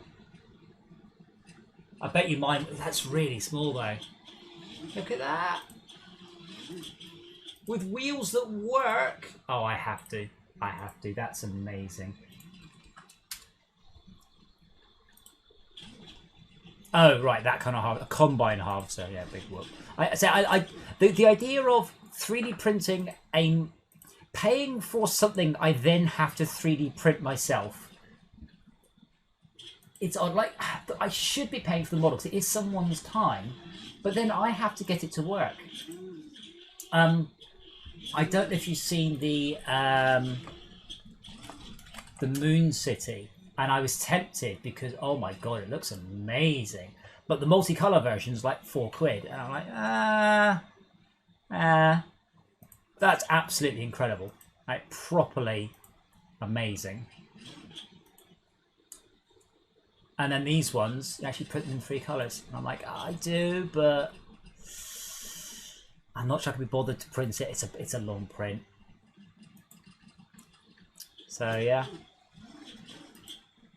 Enjoy your conference call.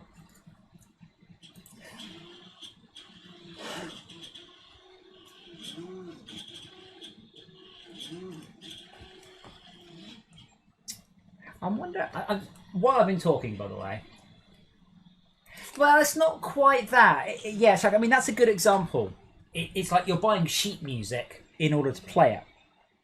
But you're buying sheet music you've never... How can I put it?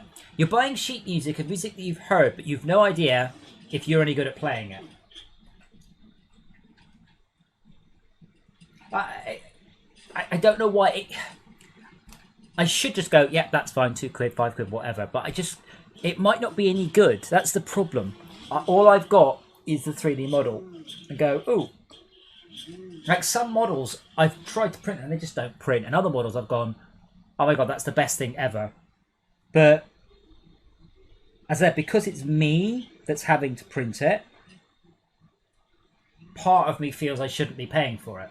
And I don't know why. It's not really rational. So I haven't purchased any models yet.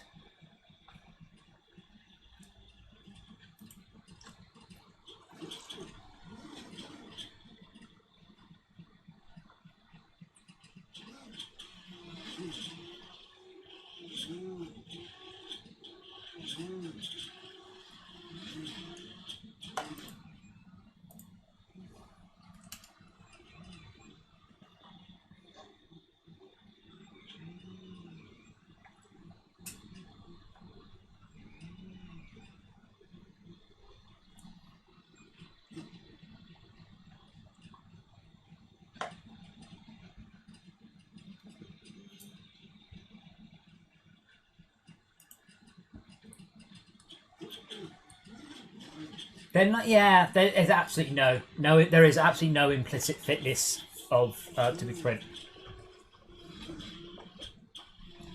I mean, I could probably ask my money back.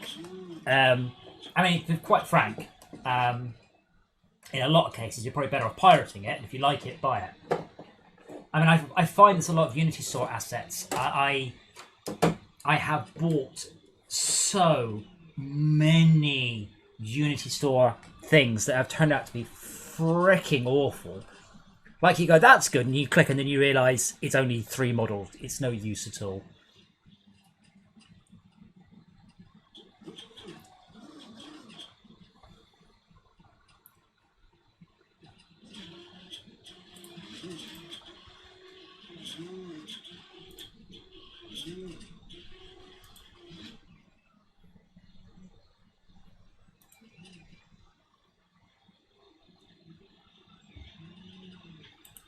Yeah, that's just temp code, so spawn.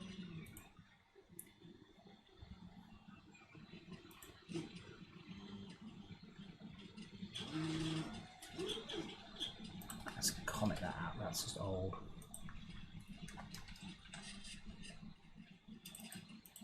But it's more like knitting patterns. Again, I assume you pay money for knitting patterns. But with a knitting pattern, it's not going to be a situation where you go, oh, well, this didn't, I don't have the right type of needles or whatever.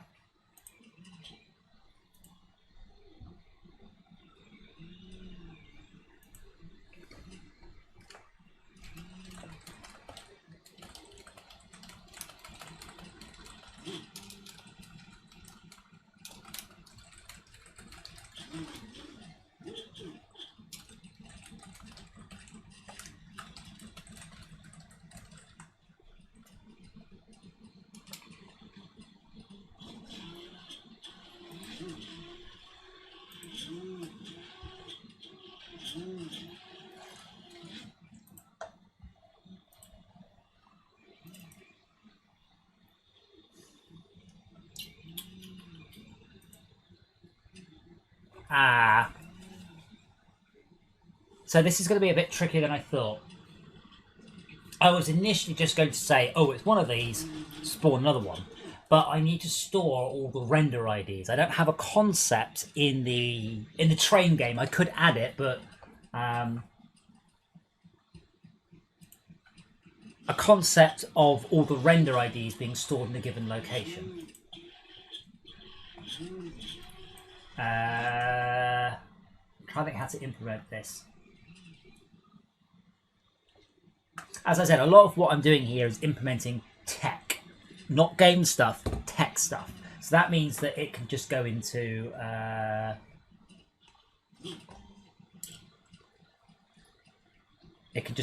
any other game.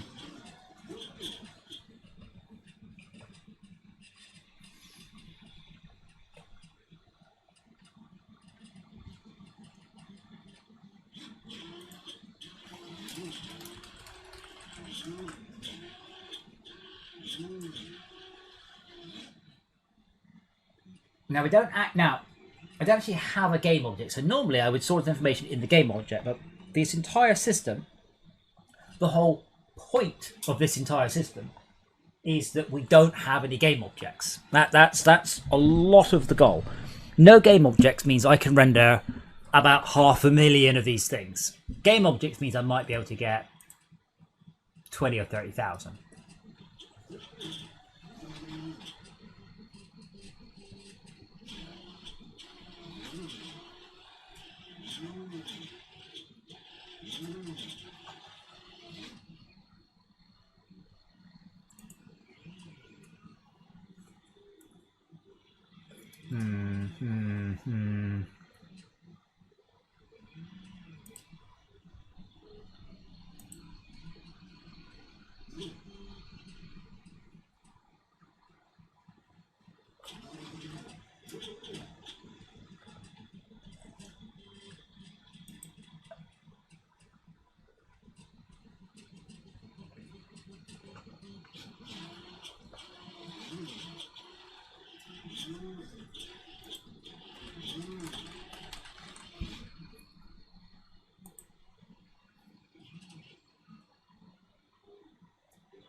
I'm at a loss how to implement this in a good way, not a stupid way. That's easy. I can hack it in a whole bunch of ways. I'm trying to think of a good way I can set this up.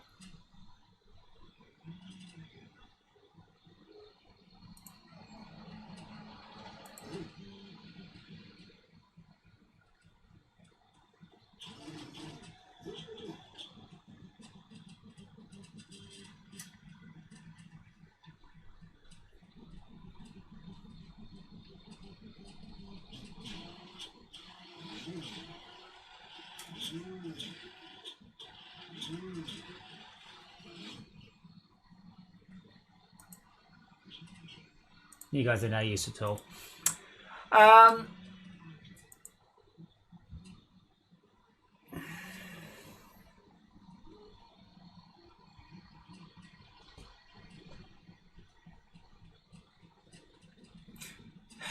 So we don't have any support for things within a single cell. I think that's how I'm going to have to do it.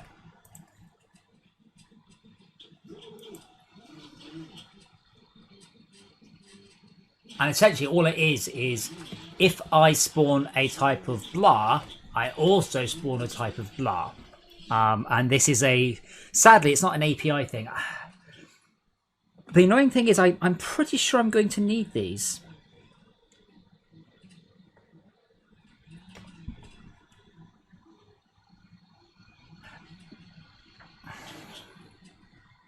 The other option is down,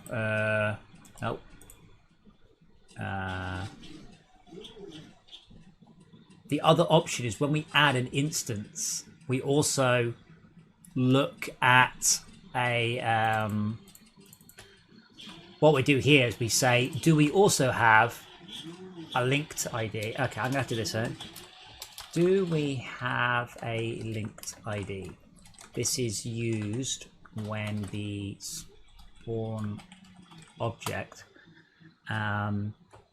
contains two shaders, or it's a multi-part model.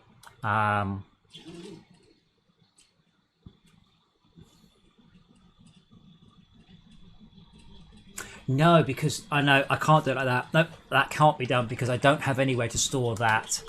I said there is no data for this at all. The easiest way is just to have a second MA render IDs to great detail.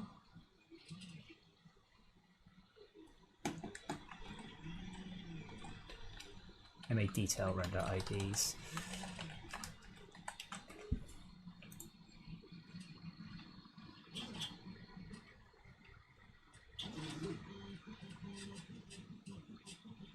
So this will just be secondary render IDs. I'll have to do them at my level because I was going to store a link saying, hey, when you spawn one of these, also spawn one of these, and that's cool.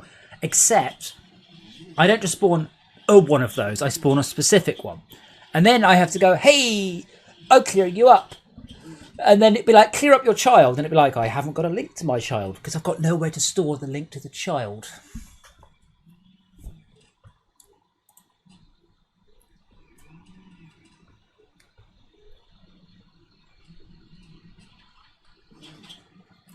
So this is a public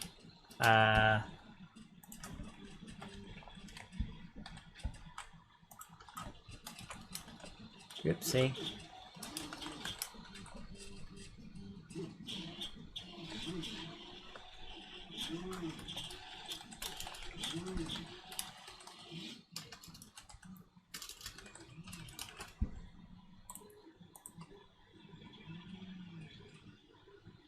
I don't need almost any of these. I just need nice tray and nice tray. So, and they just return each other.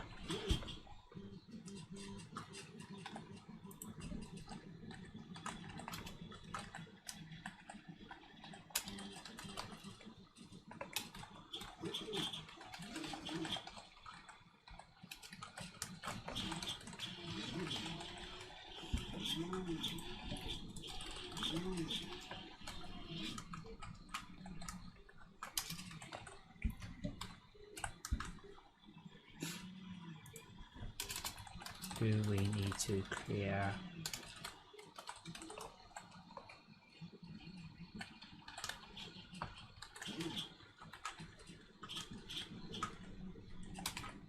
L child equals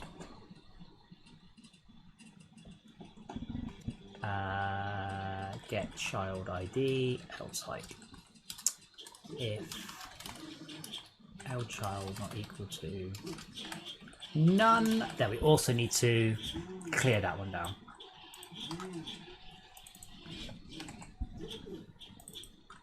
Now the cool thing about this system, and it's not that cool, I'm aware,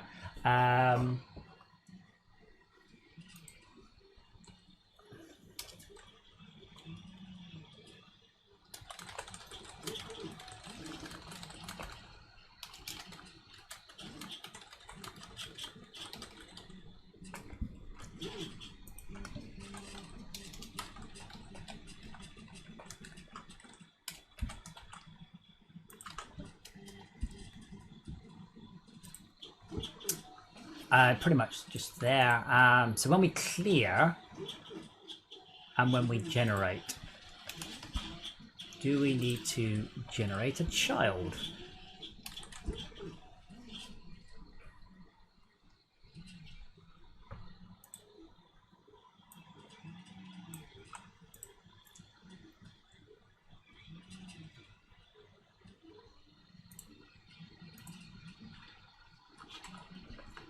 Okay, detail render IDs equals spawn. And other than that, she'll be the same.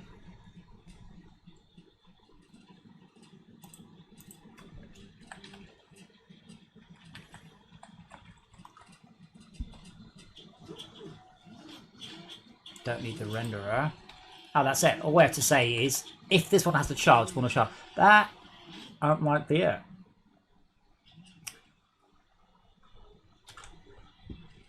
I will laugh if that is it, but I suspect I've forgotten something.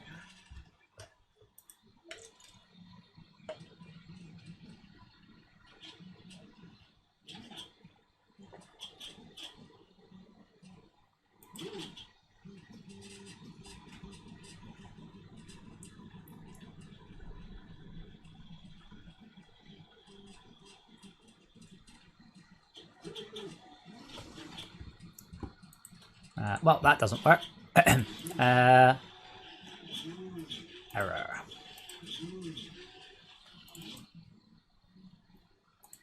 I forgot to actually spawn this. And then render right. Okay.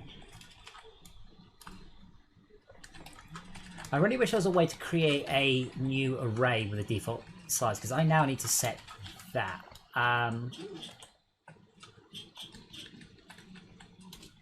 If this comes up on the profiler, use...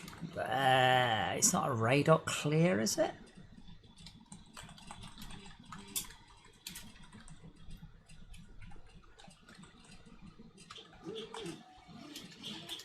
There is a way of... Great. There's a function called initialize. It doesn't take any features. Set value.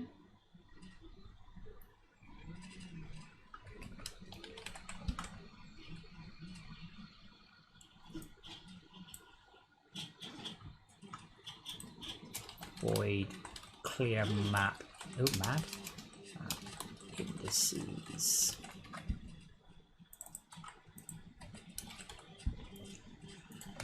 There is a way to clear arrays, something blittable types, something. Not that fast right now.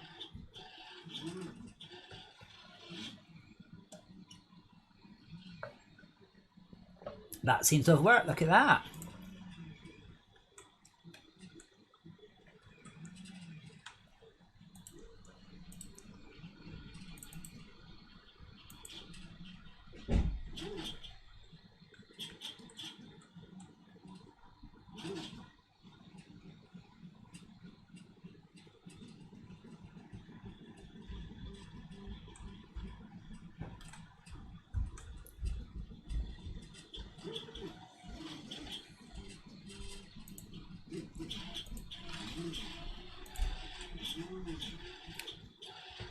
I can't remember the keys, but I can actually build more track.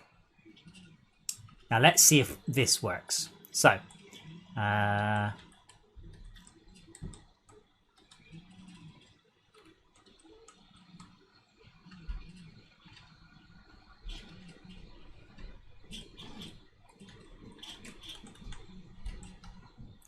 in theory, if this works, and we're about to find out, I should be able to build track there. Right, that's not working. Didn't. Kind of thought it might not. And just to be clear, it does work on these. Let's just make sure that it does. Right, it doesn't work on this either. Okay. La la la la la.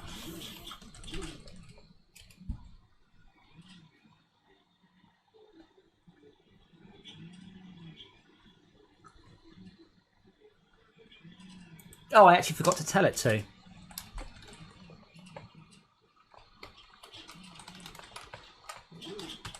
I am smart. 4 GCSEs I got.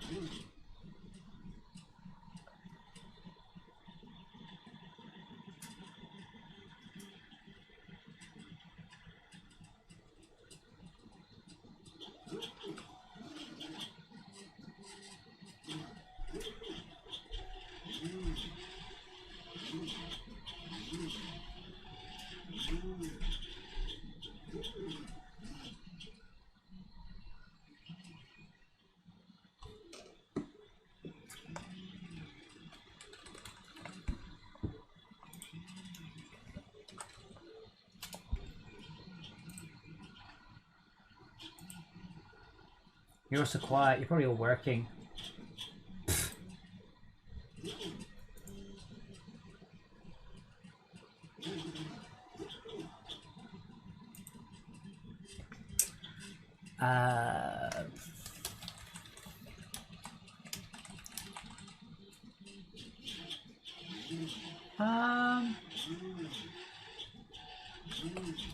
I mean, kind of realistically, I shouldn't be allowing the player to build into trees anyway. Like right now, you'll build willy-nilly. I mean, it'll clear anything on the way.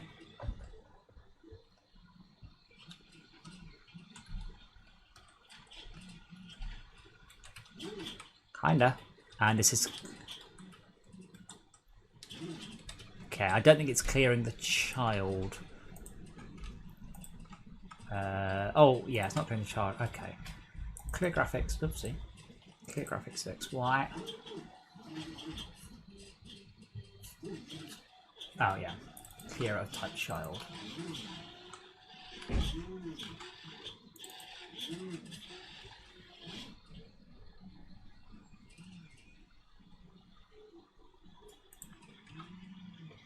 That should probably...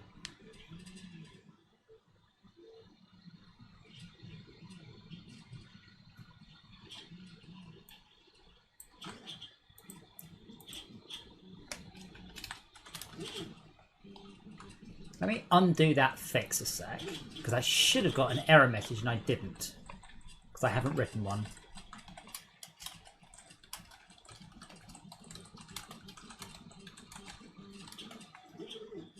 You serious? What do you do? And what end is near?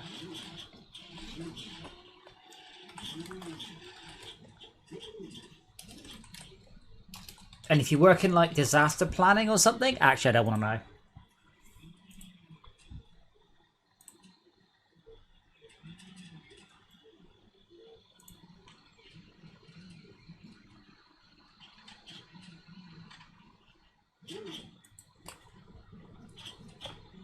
Okay, when you say what, like, that's a very vague. So what do? You manage a data center, or like you are allowed to tell me where you work? It's not illegal to tell people where you work. Yes, good. I don't get an error. Awesome.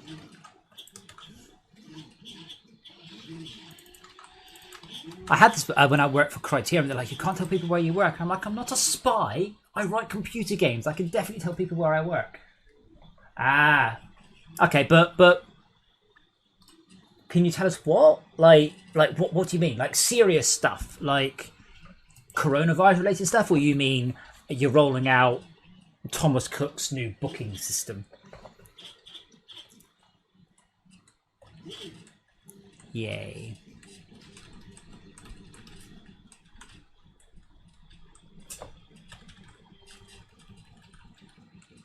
Okay, you see, now you told me. I have no idea who Philip Morris is, but cool.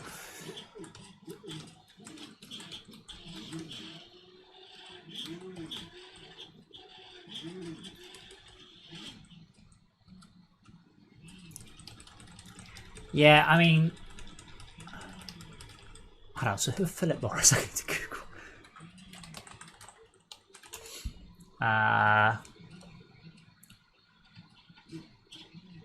Wait, they sell cigarettes. Yeah, I guess they're not going to be affected. But again, your stock's just dropped a lot. Unless this is something else entirely. Alright, they're the company that own Marlboro. Okay. So I didn't know that.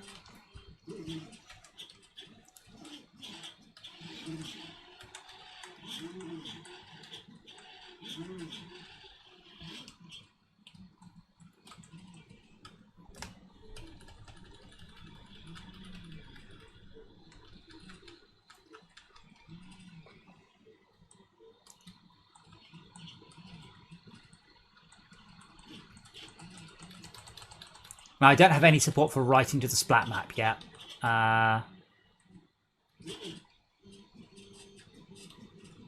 Probably should. Right, let's go make sure this does work. Right, please. Yeah, no, I was... See, if you said you were selling... swimming caps, I'd be like, yeah, good luck. But cigarettes probably won't make a difference. If anything... might do a little bit better. Hey Pete, how are you? I'm writing technology. And because I like trains, I'm doing it in the form of trains. I have just finished, so the landscape you see here, landscape is a very loose term. I've just finished that over the last day or so, which is a entirely GPU based, Atlas based Splat renderer. Where's the Atlas? It's around somewhere.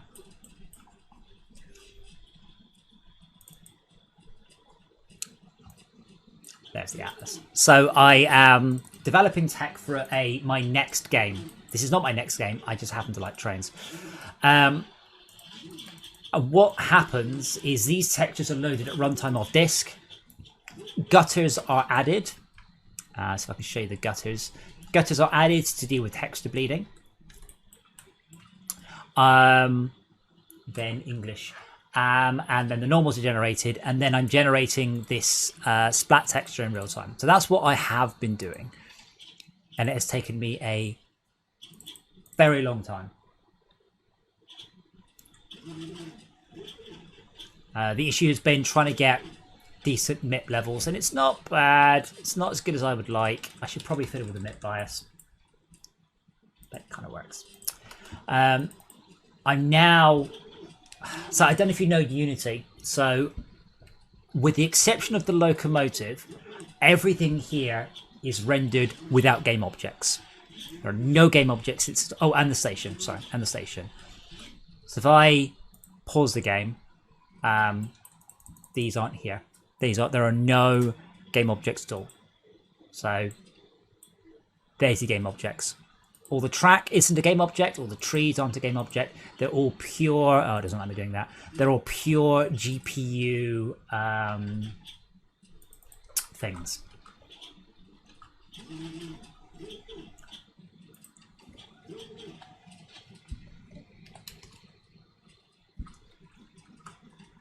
That should be fine. What am I trying to clear? Build track, clear graphics.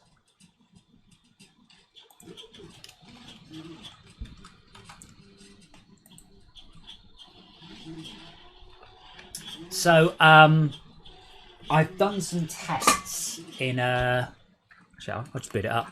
It should just run. So I did some tests with avoiding game objects because game objects are slow. Why the prince there?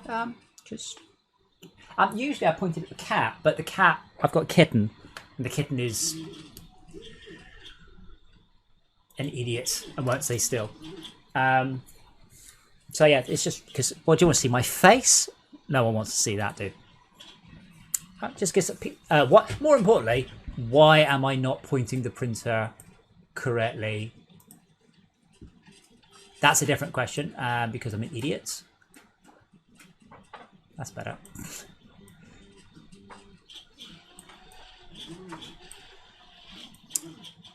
And what am I printing? I'm printing an ocarina.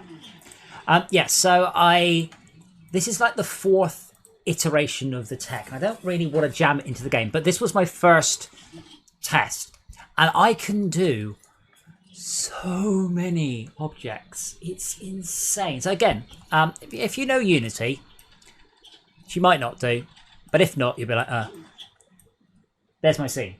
There are no game objects in this at all. Not a single one. These are all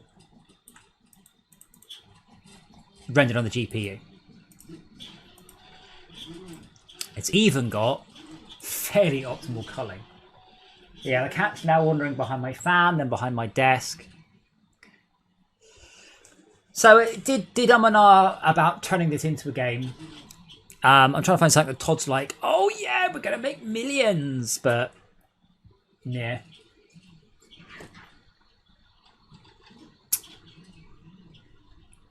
But the GPU rendering is very quick. I can quite happily shift 500,000 game objects. Yeah, the culling's rather sweet, actually. Happy with that. But most importantly, because... Dora! Sorry. Cat's licking me. Licking fine. Then she bit me. Biting not fine. What is the button for more trains? Let's do 100 trains. Wait for the smoke to settle. So the only thing that is a game object is the loco for the smoke. Other than that, it's all game objects. It's all GPU side. So this is tech I will be using in my next game. It's possible I might try and make a game out of this because I've invested time. There is a strong chance, if you were following Sub-City that I was developing, that was a networking tech test, and it's quite possible the networking tech for that is going into another project. But we're still running at whatever we're running at, 90 frames a second with 3 million verts. Now, again, if you know Unity just falls over and dies when you put too many game objects. It just doesn't like a lot of game objects. We're currently working on a game which I did upload a video of. We're currently working on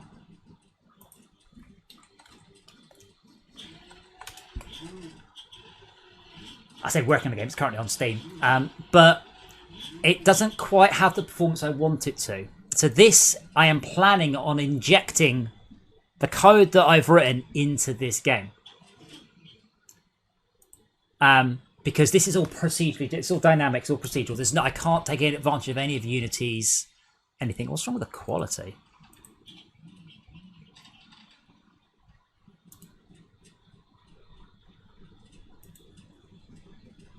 Thank you, Unity. So I would like to squeeze more performance out of this game, which is currently in early access on Steam. This is mostly game object. The grass in this isn't. And I don't really draw that much grass, but the grass isn't. All the rest is game objects. The performance is fine. I am happy with the performance in the game, but probably not on, let's say, the Switch. So I've got all the gnomes, they don't animate, all the terrain can be done. I can generate an awful lot of game objects. But again, this is a live game. I can't just jam stuff in and hope. Hence, testbed. Also, for the last 25, maybe 30 years, I have written train simulations. I have never, ever gotten one to work before now. So I'm pleased with that. Very pleased with that. So this is all threaded. This is all running off on a thread. All the train simulation is on a thread. All of the graphics gen is on a thread. I should theoretically be able to do an awful lot of game objects. But I'm really happy with how the train works. Like how it moves, how it turns corners. It's not perfect, but it's really cheap. Really, really, really cheap. It's a very, very simple linear lerp. Because people are like, oh, I use basic curves, and I'm like, what are you doing now, Pete? You left Cody's, and then you came to my birthday, and then I moved to the north. So I've not kept up.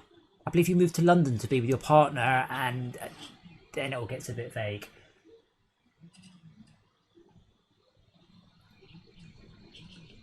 Yeah. I might try and smooth out that lerp a bit more. Does CAD pay well? Does CAD let you work from home, I guess, is the real question right now.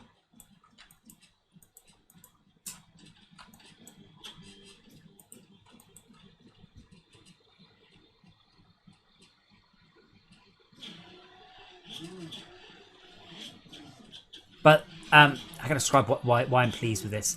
Because I can speed the train up and slow it down. And I can't remember the button for that. There is one, there you go. And it just works. The train can move at any speed it likes.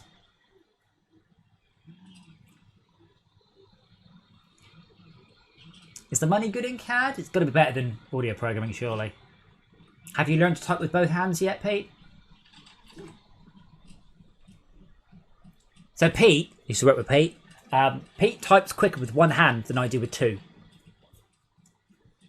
I don't know why you learned to type like that. But yeah, very pleased with the fact I can run the trains quickly. At any speed. Without any worries at all. That's important. So I can run the simulation as slow as I like. On a thread. And it will still work. Now, next step. It's a bit less interesting. Should be about the same. Let's call this terrain tiles. Now, I might not be happy with the visual look, but we'll see. But yeah, this is what I do, Pete. I write code and I stream it, and I accidentally ticked do it on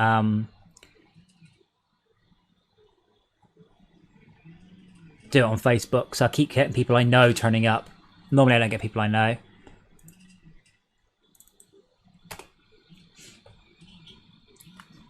Wait, this isn't the right scene. It is not. I currently have a cat just laying at my keyboard. There she goes to sleep. I'll move the camera so you can see the kitty. But she doesn't tend to stay still for very long. Because she's a nightmarish disaster area. In fact, she might be, huh? Let's see if I can get away with it.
The reason there's no sound is what she's pulling on is the USB hub. Dora! So sometimes when she's naughty and I admonish her by shouting at her, she's fine. Sometimes not. Then I will hit her. Not hard, but I will hit her. And then sometimes she sees this as a challenge. So she's like, oh, right then. Right, that's what we're doing. No, we're not getting into a fight, Dora. You have to be less of a shitbag. Can you stop? You are hooked on the cable. Let me untangle you.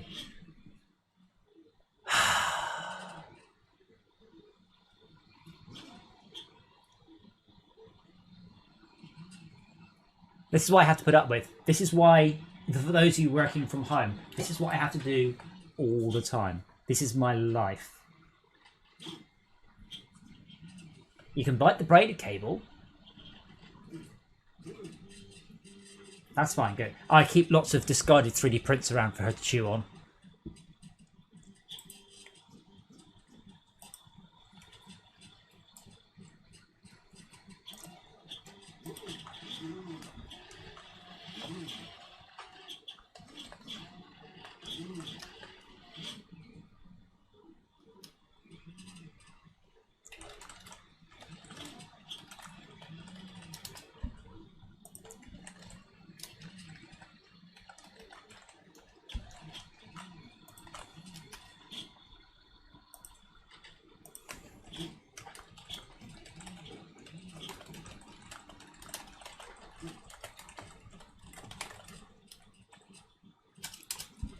My God. So her collar came off yesterday and she's still not quite recovered from having full motion of freedom back yet.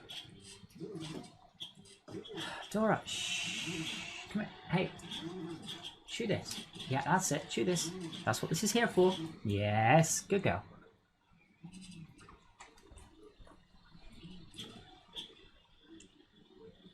I love her, really. I do. She is an adorable and wonderful companion.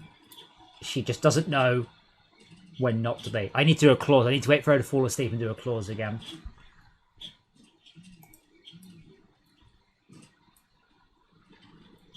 And there's not much I can do. I can't like chuck her out the room because she'll howl. So pretty much what I have to do is just ride it out. Have we done Dora? No? More? So while I'm doing this one hand,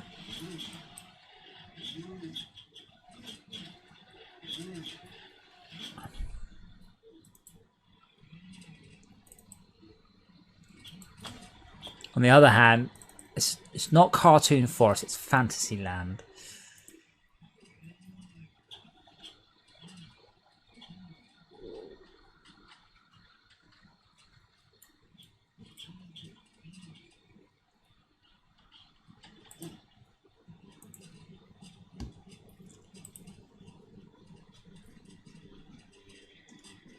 Enjoy your XML.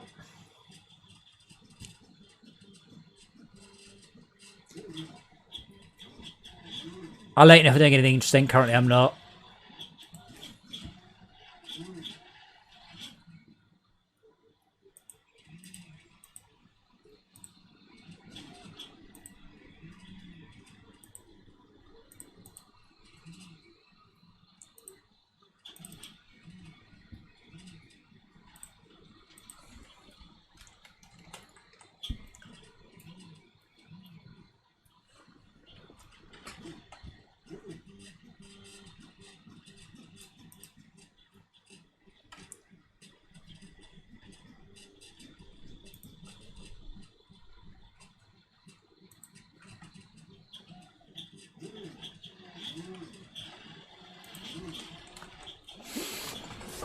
Fandom, good. I love this. I love the stare straight into the camera.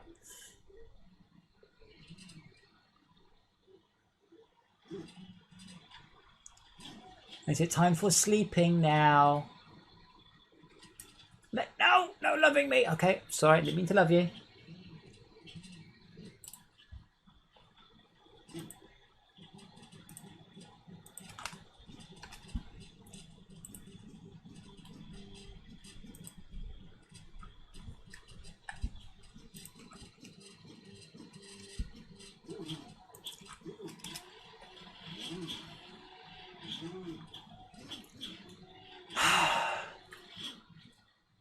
You done? No, not done.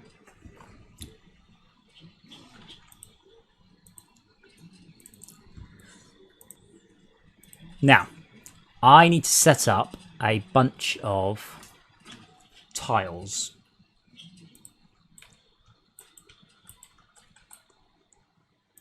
Specifically, quite a lot of tiles to the point where I'm wondering whether or not to jump straight to the displacement system.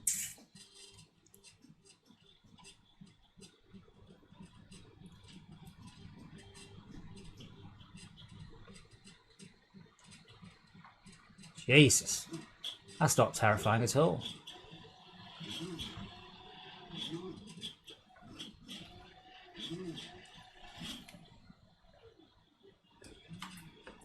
But if I ignore her, she'll play forever. If I play with her, after a while she goes, I'm sleepy. And then she'll just sleep. Or run off. Or destroy stuff.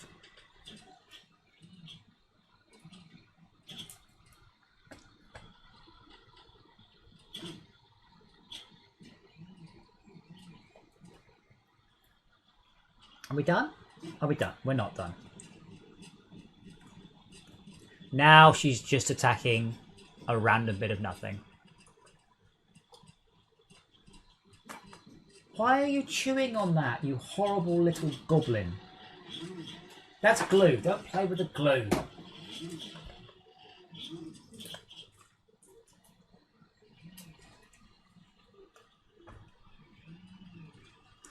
And now she's like, right, I'm off.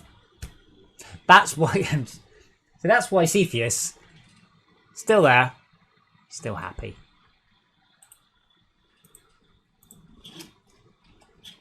So calm and collected, and quite frankly, just doesn't care.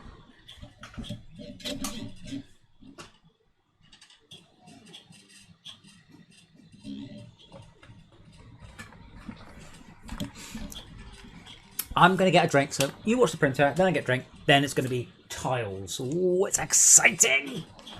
No, not exciting.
I am back.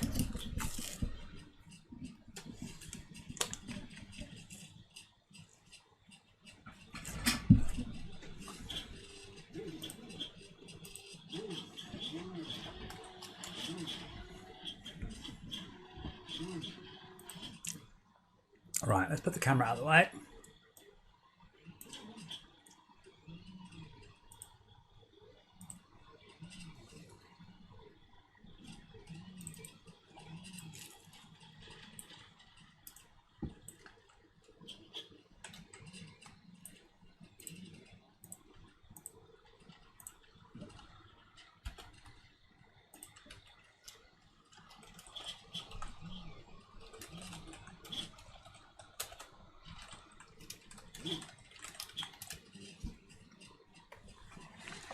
Sorry, I've got a bit of toast because I decided that I was hungry.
That was delicious.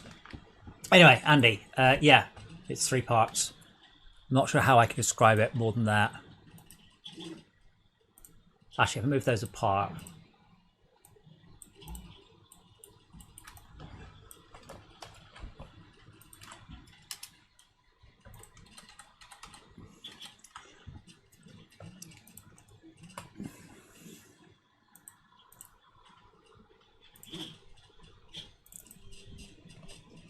Okay, now which corner tiles are we using? Are these all of these?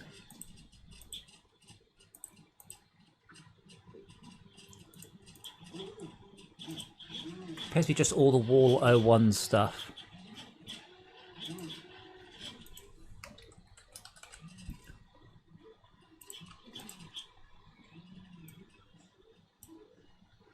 Of which there are less than I had expected. Oh yeah, of course there'll be duplicates of rotation.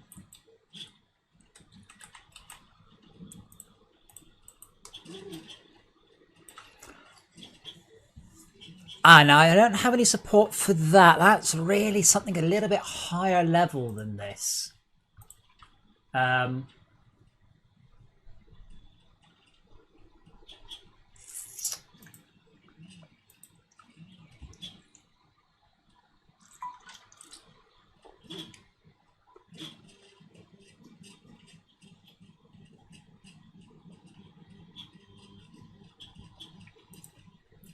I'm curious, by the way, with this lockdown. I haven't found anything one way or the other. Are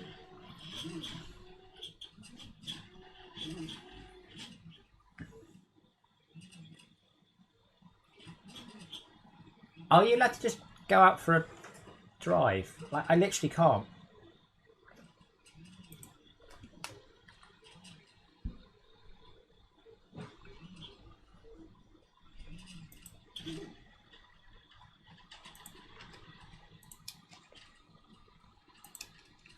Apparently the police are absolutely overwhelmed at the minute. The non-emergency people asking questions about what they can and cannot do. That the UK advice has been a bit vague. Okay. So I don't have any support. I don't think for Right, so why are there two? No reason at all. There's actually only 3 different types of tile. There's a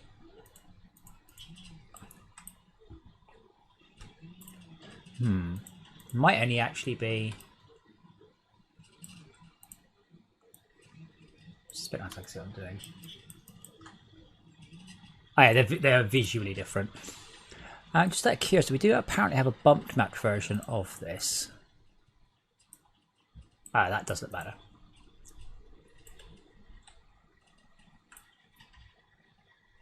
Now, Todd and or Andy will need to edit this because there's no way this will blend nicely. This will look awful blended because they won't match up at all. But does that give me everything I need? It's an internal corner, an external corner, and 2 straights. I think that's enough. Now, of course it's not that simple.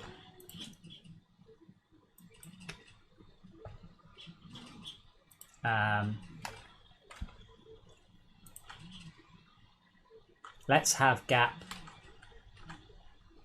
3, 4, 5, 6, 7, 8, 9, 10, 11, 12, 13. Let's have gap up to 13. 4, 5, 6, 7, 8, 9, 10.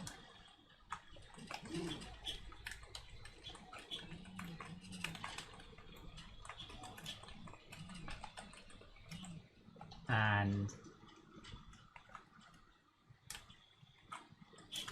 11, 12, 13. That means I can have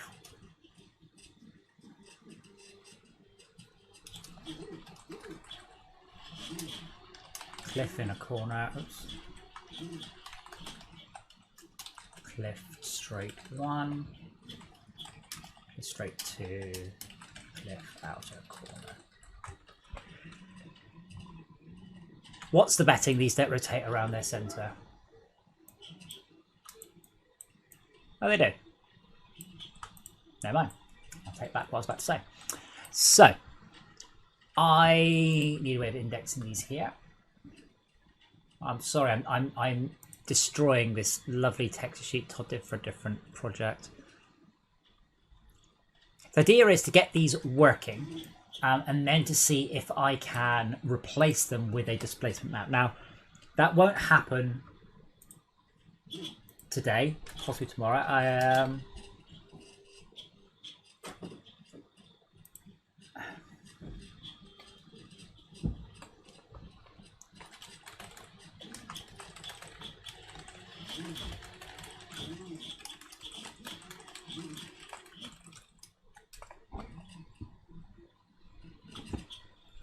Okay, so it's inner corner. Now in this case we need to do a little bit differently because we need a inner corner, and that's cool. But we then need a straight, and then a straight, and then an outer corner.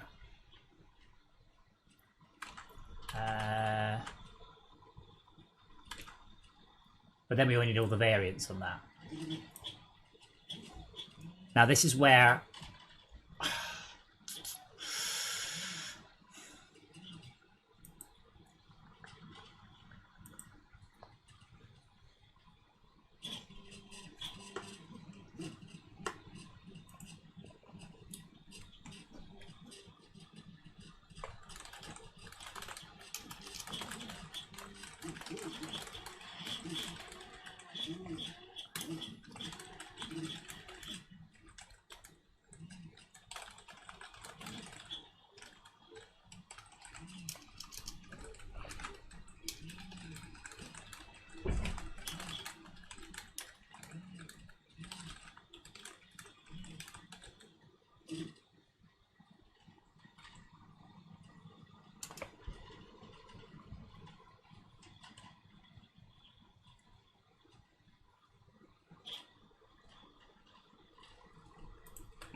Oh wow, all the recycling centres are just closed.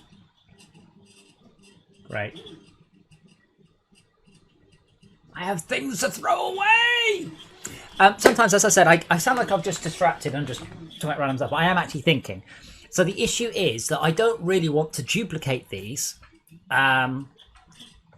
just for rotations, but the linking of A to B is kind of one-to-one.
I'm just organising my life as well. So what will probably happen is I will implement the cliff system today. Tomorrow I will sort out. Tomorrow I'll be at the arcade for a few hours, and then Thursday probably no amounts of fixes, and Friday possibly this again, because this will become the displacement map for FortressCraft. Because the current one is a bit iffy, but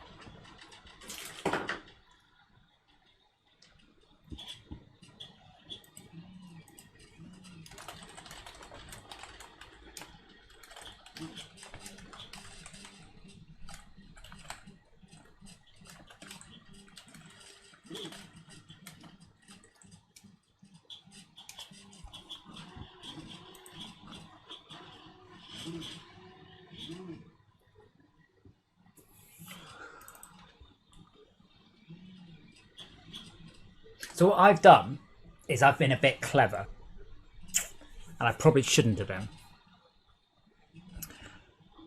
So I have developed a one-to-one mapping here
Oh my god, my landlord, my letting agency's emailed about 5 times. Every corporation I've ever dealt with in my life is emailing going, don't worry, we're going to deal with it. I'm like, dude, you're my insurance agent. Why are you messaging me? I don't care.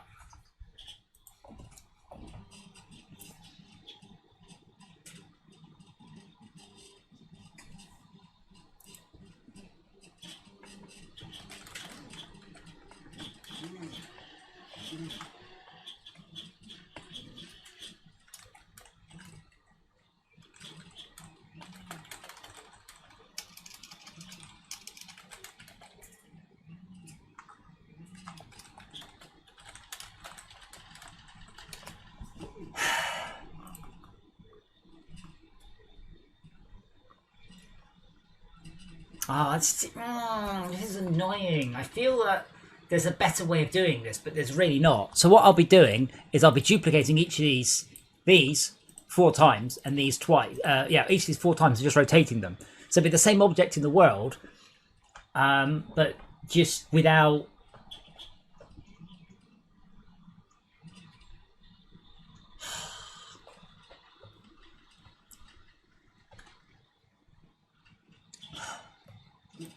I guess it doesn't matter. Like I said, I shouldn't be worried too much, because I'm not really worried about this ever becoming a proper game. Not unless it's like, holy shit, this is so cool, which, you know, that would be nice.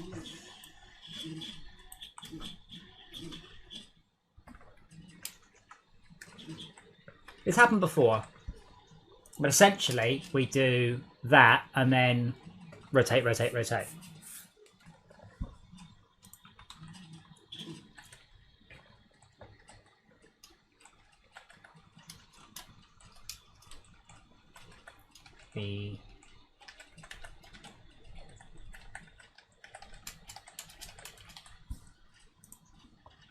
But the idea is to turn these into splats. Splat them. I've got a system somewhere to do it. Splat them to a height map and then use a displacement map. So what we're having should look all right. It shouldn't look bad. It might not be perfect, but it should look all right.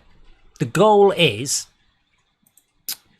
for the systems, for the engines I'm writing, the goal is to look this good. Please hope. The goal is to look this good.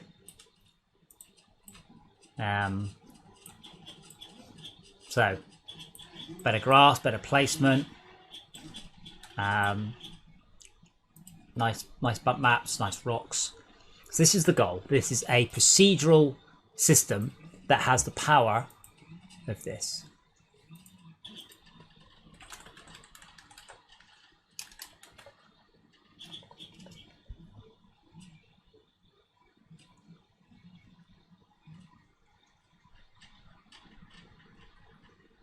I don't know, you probably can't see the juddering. There's a judder every second. Judder, judder, judder, judder, judder.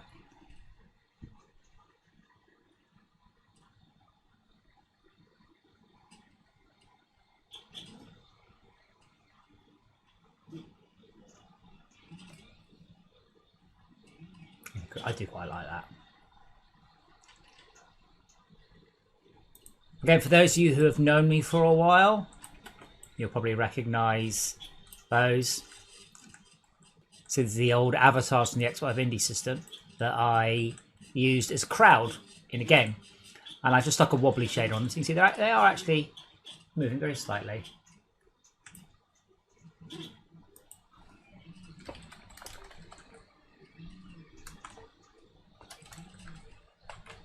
Oh, I believe, Andy, I've hacked it.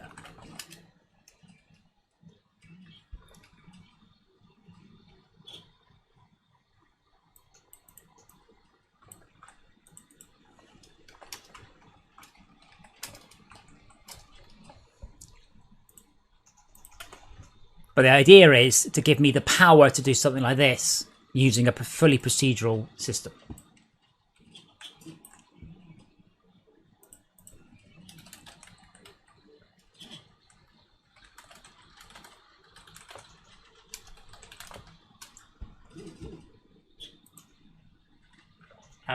Yeah, separate. I mean, I've been on this for a couple of weeks, but say it's mostly it's a test bed. Yeah, for some reason so let me go back to that a second. For some weird reason, like look at the bloom there. Look at that on the left side. So I hit play. For some weird reason, the bloom goes bonkers. I don't think it's being clamped. I think that's a bug. So you see, this goes mental. Whereas here, it's all right. I was messing with the smoke earlier, and I didn't do it right.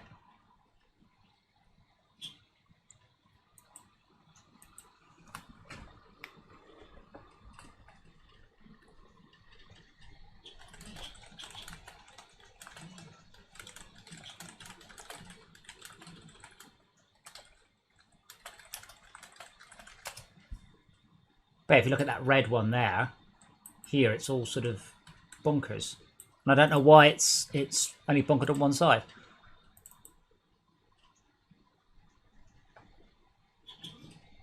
I am specifically going for that nice, soft sort of look.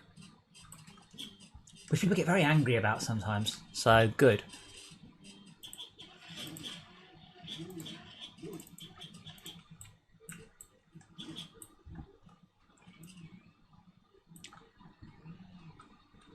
Actually, let's just get these first four working.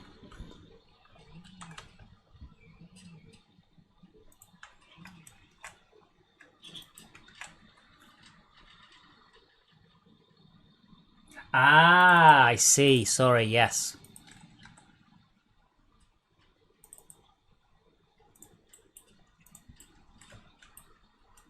But you see what I mean about the lighting here? It's just weird. Like the lighting's properly odd on one side to the other.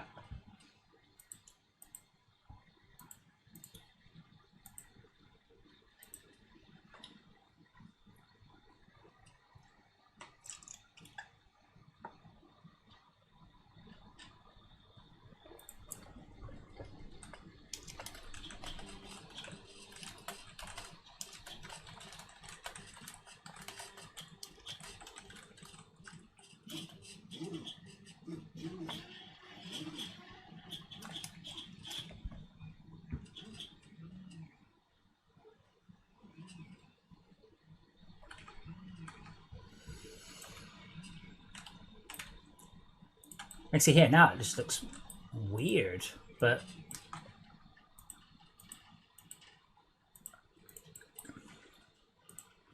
it's odd. Odd what Unity does sometimes. It's quite hard to track down why.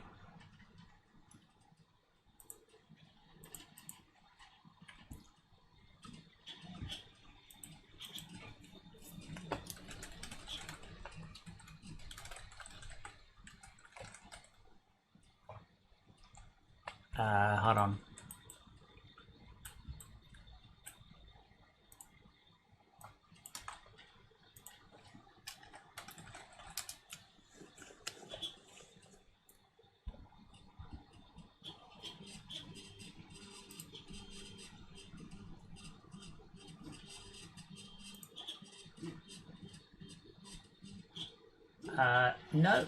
No textures glitching. As far as I know, it's all good.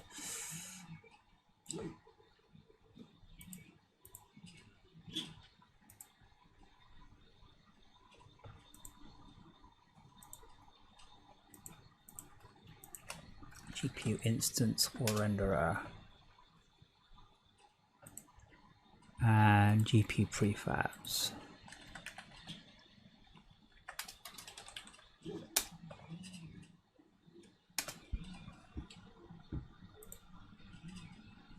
No. Again, I've lost track of how many times I've had to explain to people that outside of ray tracing, nothing has any reflections. Shininess is not reflectivity.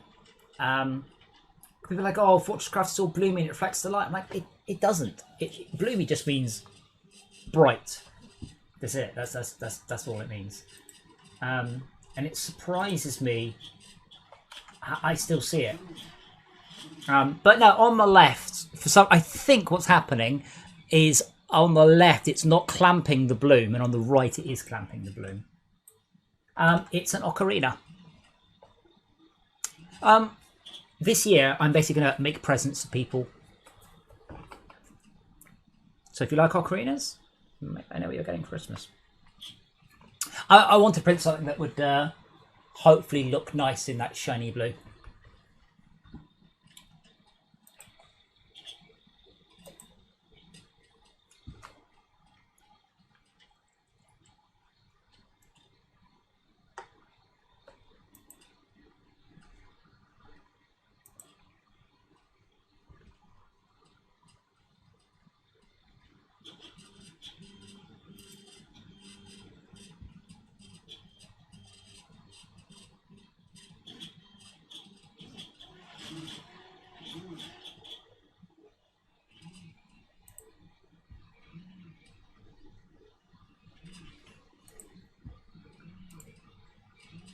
I have no love at all for Zelda.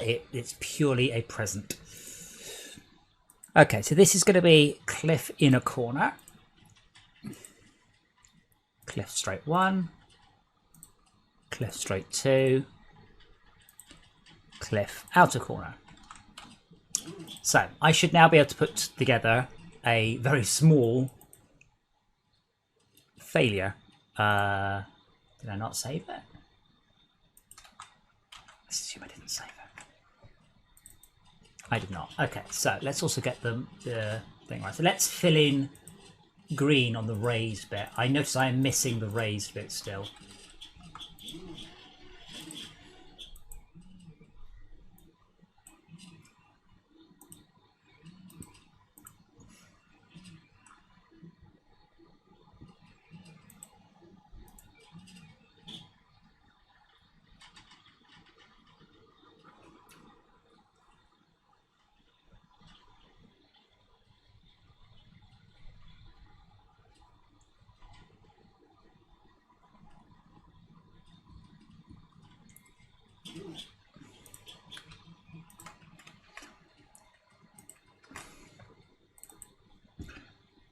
So now I should be able to do... There's a limit to the shapes I can make because I don't have an inner. Or no rotation. So I can make, in fact, almost no shapes at all. That's it. Oh, I can do that too. There we go. So now I just need to get the rotation and alignment right for that. Assuming that works.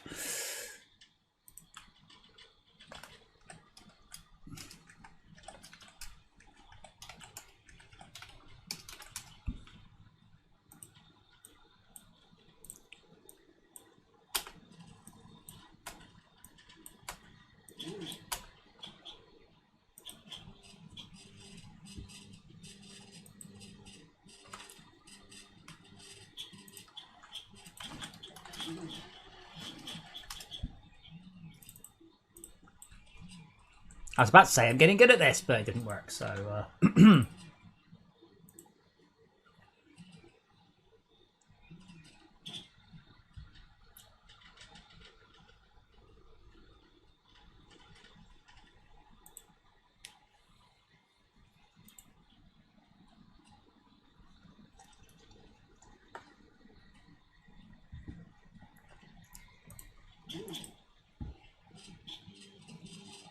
So look.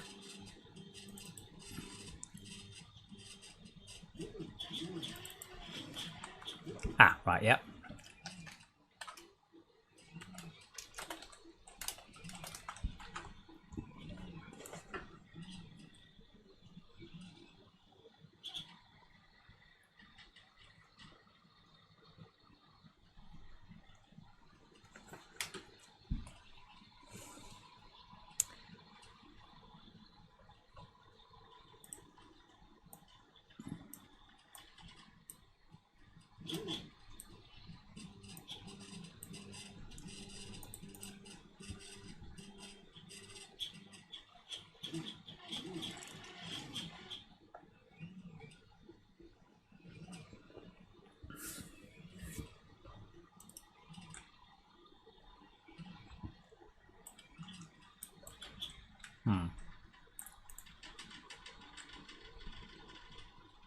Again, remember I said earlier about the worst thing ever? The worst thing ever is when it doesn't work Oh, there we go, but it's under the ground.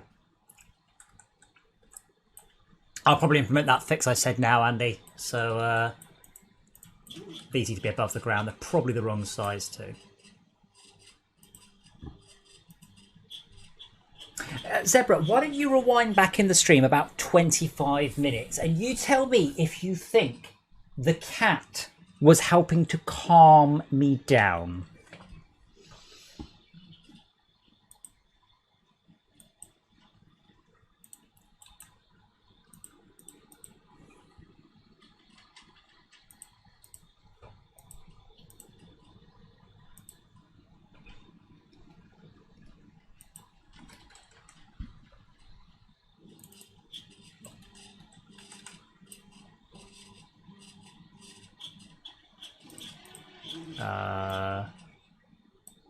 I'm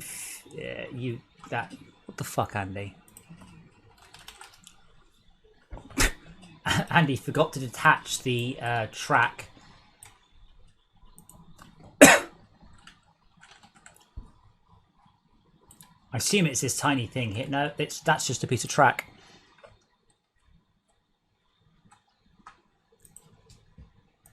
Oh, is it a 2 material model?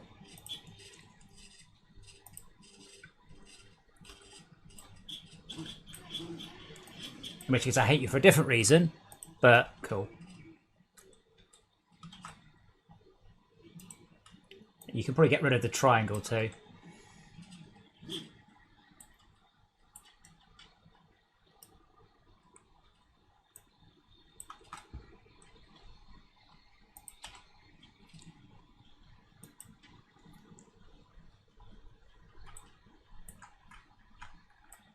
Trying to work out what. Okay, my bad. You didn't play. I'm trying to work out what size it's supposed to be. Like if I make it 1,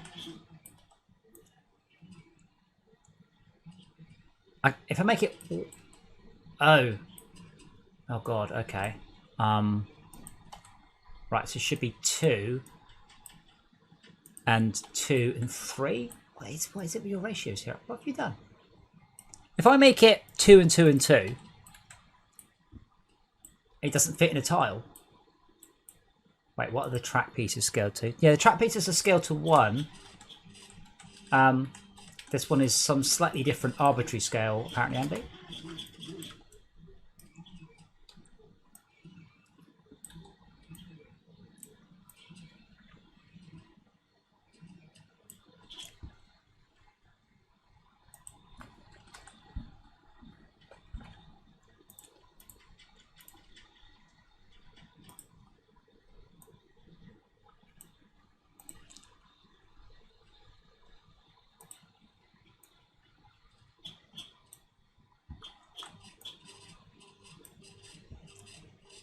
No, not the same size as the other rail. So the other rail, oh. I didn't say anything. You must have misheard. Yeah, I scaled them all to 2.5 for reasons of I don't know why.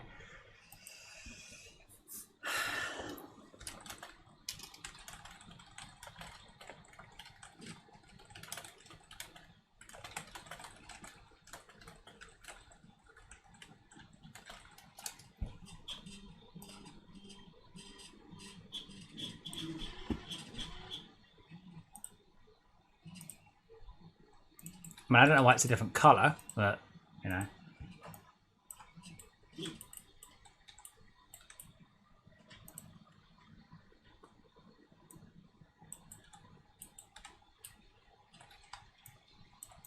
Is it a different colour?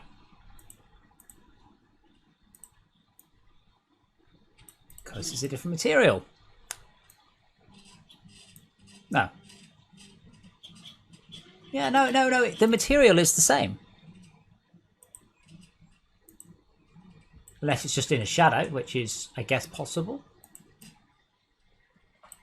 I think it could just be the shadow.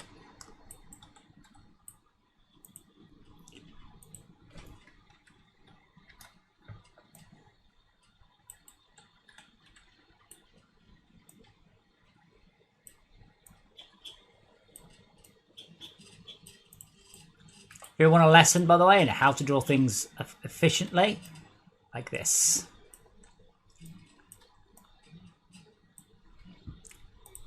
I thought I might actually keep this paradigm because I can just display them in chunks.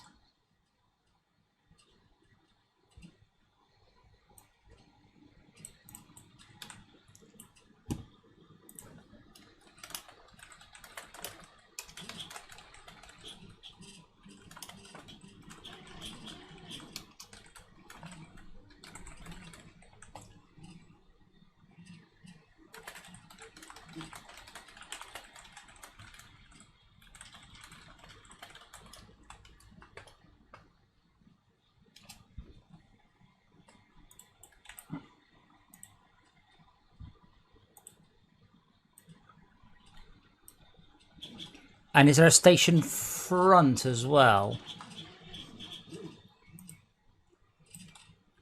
Or is it just a very narrow platform?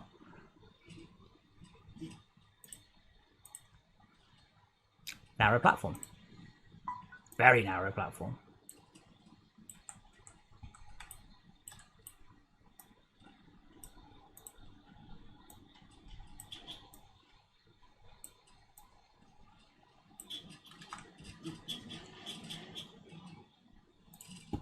No, these are definitely using the same material. I just don't really understand why it's a different colour. Unless you've accidentally coloured the vertices.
Okay, so we also have the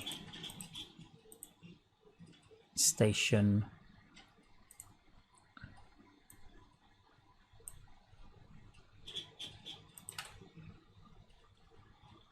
Oh, this is much posher than my one was. Did you see what my one actually was, Andy? It's literally a cart slope.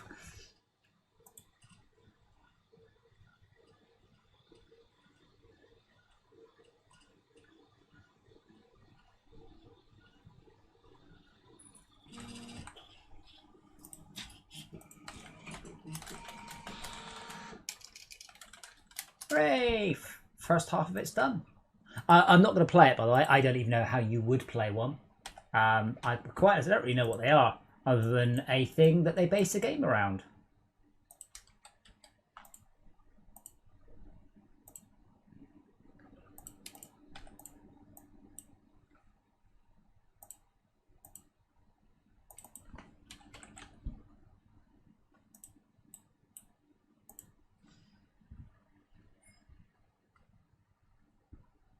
Yeah, I completely agree with you, Andy. They do look different. I totally do. But that is using track GPU material. And this one is using track GPU material.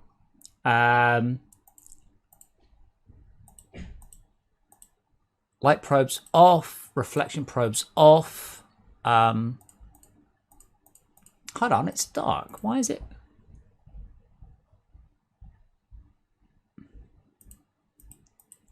I say not to receive shadows. Yeah, it's just shadows. It's literally just shadows.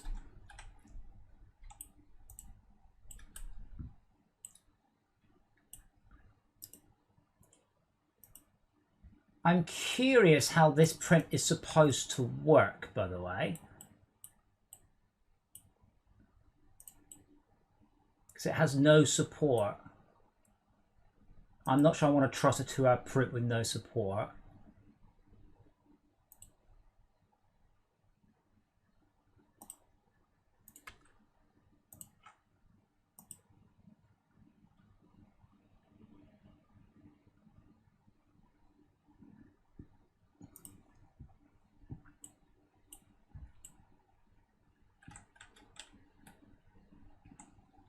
Okay, shadows are coming across that way.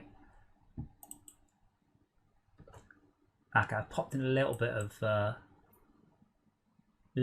support because I think it was being more than a little optimistic. And I'll take the other one off because that's always a good idea. I've done that before. I've hit print and then gone, oh god, and then had to sprint over and pull the other one off the bed.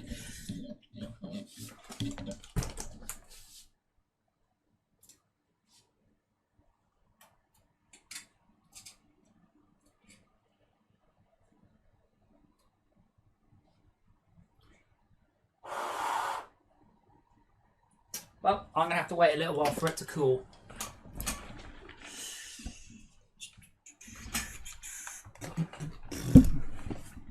The fact you didn't notice the people were billboards means that they are perfect.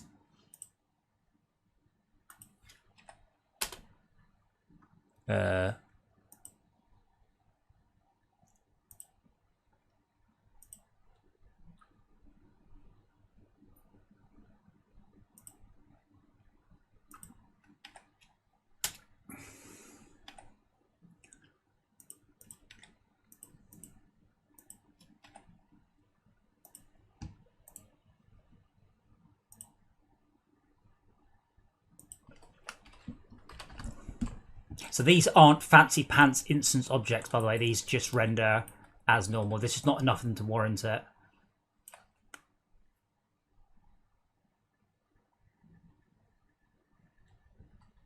Ah, she's a dear. She is a dear little angel. She just doesn't really understand timing. Yeah, there you go, Andy. It's totally lighting. From bright to dark. It just happened to be bad positions.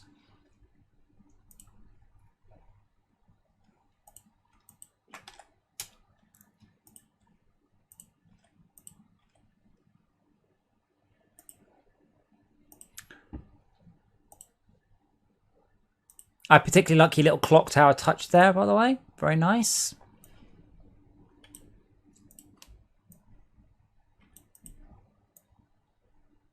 Do you reckon we can get Todd to texture these today? Oh, wait, hold on. Maybe not. Maybe not, Andy. Maybe we should texture them to... I haven't got them in the scene.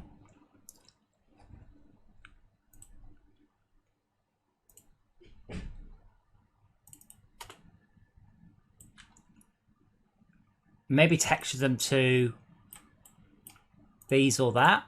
These would be good because we're going to get a whole bunch of variants on these. And that should give you everything you need.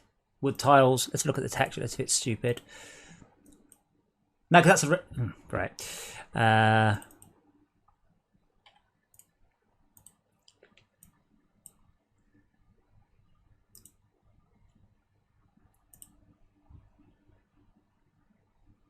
Another app.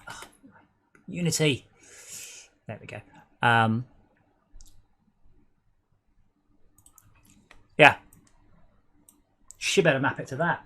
Because we will be having some colour variants on this one. Annoyingly, we'll have colour variants and that's going to be a lot of video RAM. So it's all very well having these cool atlases and all that shit, but not if you then only give me 2 colour variants. There should have been a buildings one, really. But if it's not too much effort, if we can get it mapped to that sheet, that should actually look quite nice.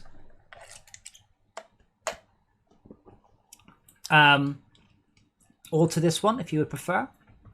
But the goal is, long term, to have like different themed ones and stuff.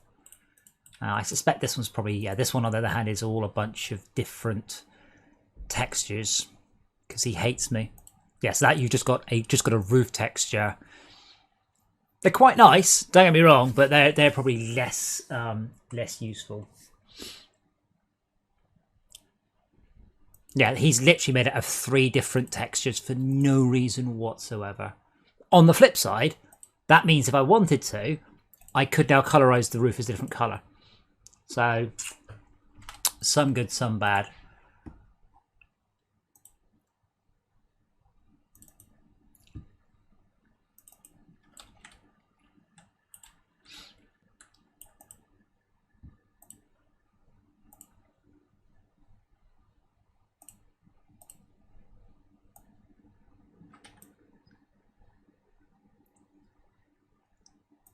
That's all right. I mean, there's no rush to any of this. I'd like to try and keep it pretty as we go along.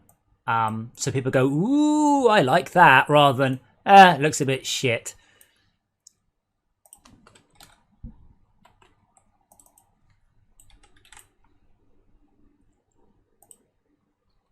I think you've derped on this one.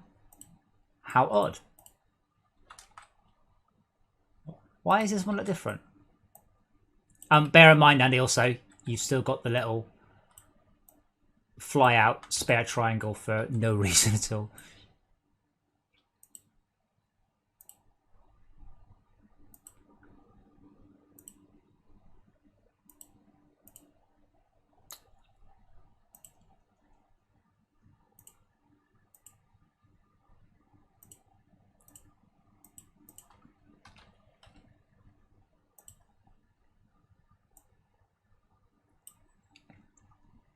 Oh, really? It shouldn't be in this case because these are all childed.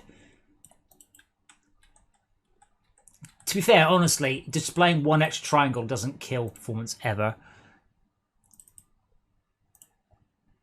You can make it smaller. It doesn't need to be that big. It can be very small. Upside down is smart, though.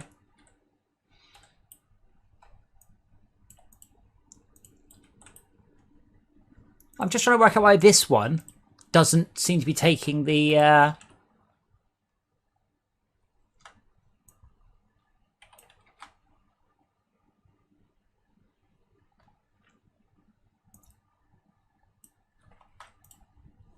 Why are they different? That's so weird. That one is got track GPU material water tower. That also has the same. But that one, these ones are picked up probably Texel 00 from the material. This one hasn't.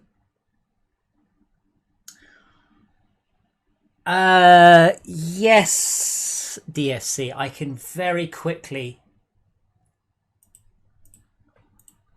Oh, hold on. If that case, it might just be that... Oh, no.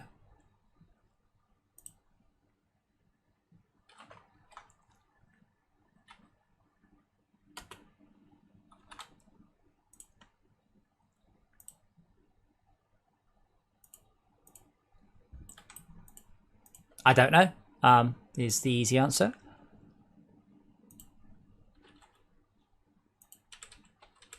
It's doing something, but not what I would expect. Anyway, yes, Dinosaur Fire Chief. And I don't think he's watching, but I would just like to say thank you to Griff. So Griff is the lead artist, coder, graphics programmer on No Man's Sky. And I messaged him yesterday going, just basically, help. I'm so stuck. So I spent a week trying to get this. So here's our final result. So we have nice, smoothly blending textures between A to B.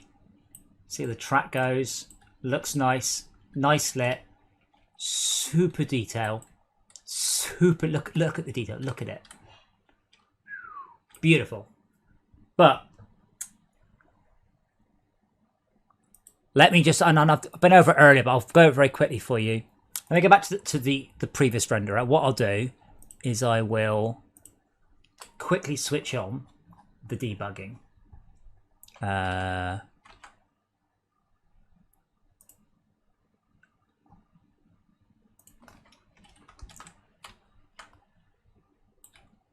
Or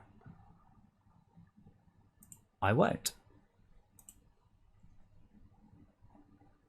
Huh?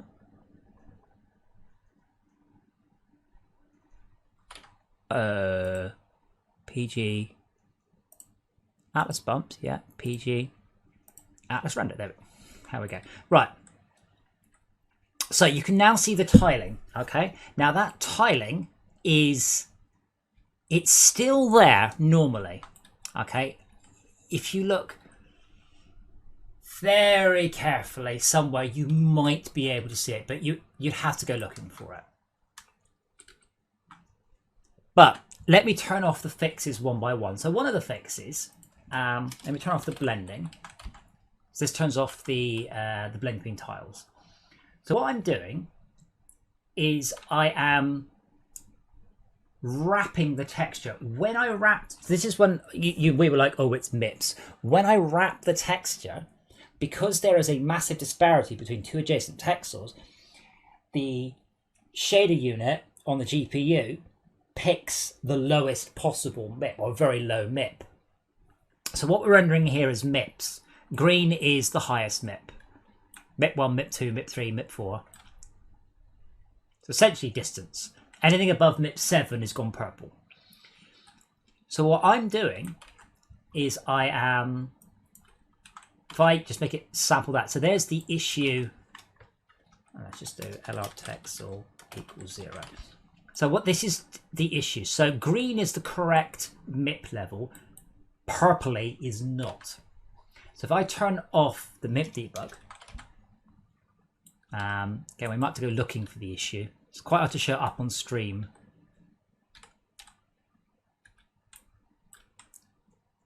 Now, sometimes you see the issue will be bright red. Yeah, there we go. So, again, I don't know if you'll be able to see it on stream, but there is a line going all the way up there of lines. Okay, now if I turn the MIP debug back on, you'll see that's exactly where that line is. So what I'm doing is I've got two options. I think this is the slightly quicker option. The other option is to take the lowest MIP. Now that is slightly better. So if I do the lowest MIP, I think I actually get a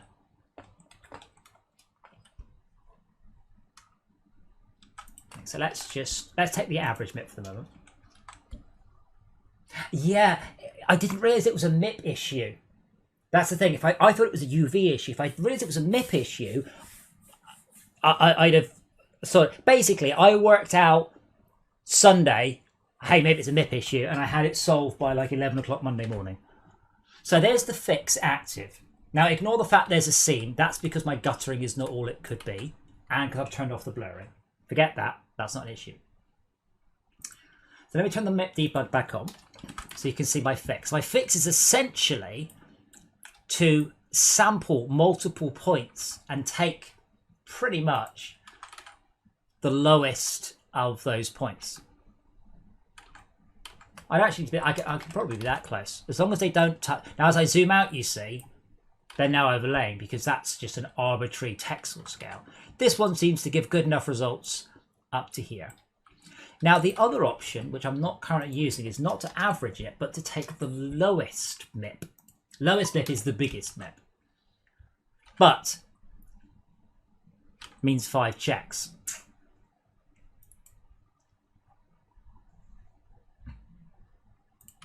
Now let me put this up here. I suspect I will be coming back to that one.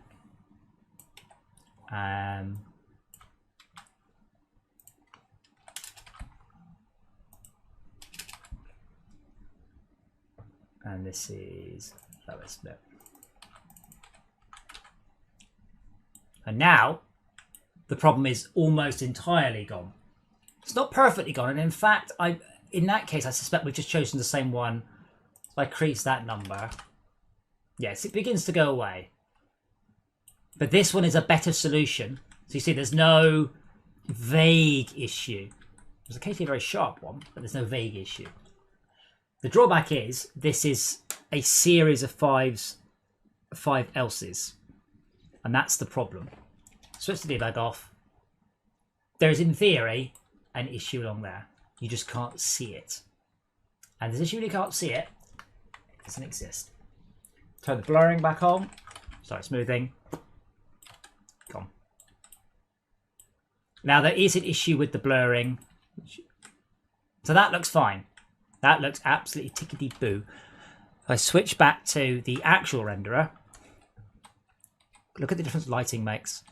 Is it better? I don't know. That's Todd's decision. This does have an issue I will need to resolve. the textures. So if I just let's bump shader.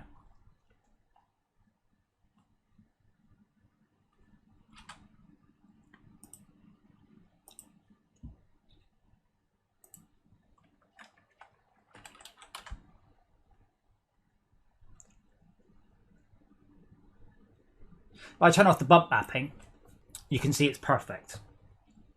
It is absolutely, there are no issues. It's all blending nicely. It's a cheap blend, by the way. I haven't done an expensive blend, but it's all working great. However, if I then display the normals, I am not currently blending the normals. I probably should be. So that issue is that the normal cuts off, not that the diffuse cuts off. So again, turn off the normals. There's no obvious seam.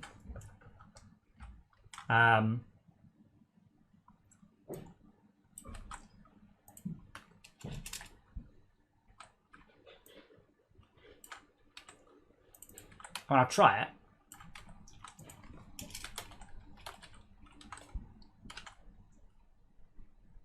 blending normals is a much more complicated issue.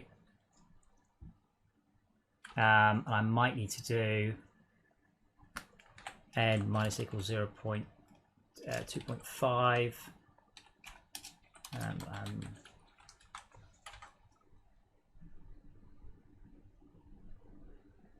Blending normals is something I've looked at before. It's surprising how complicated it is, because you can't just do what you think you do, which is what I'm doing currently. Don't tell anyone. Which is to take the normals, add them together and divide them down. That doesn't really work. Kind of does. Kind of doesn't.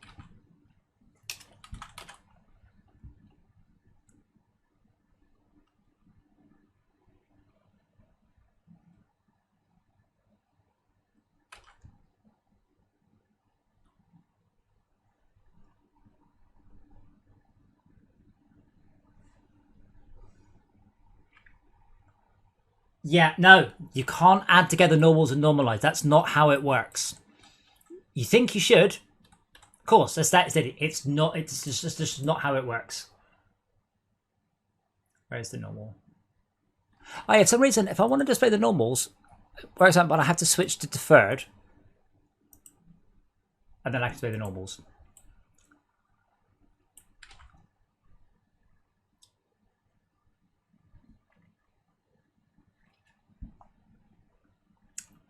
So a normal,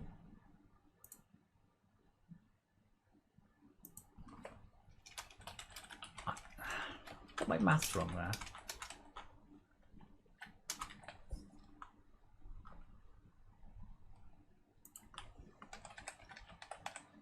But you're quite right. The naive way is to add the normals together and divide by the total. That is not how you sum normals. Wow, that made it look very different.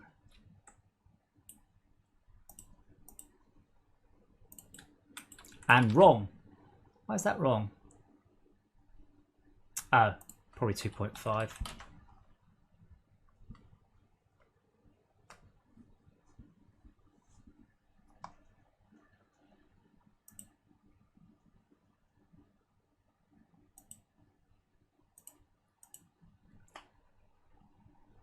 Where's my... Thankfully, it should look like this.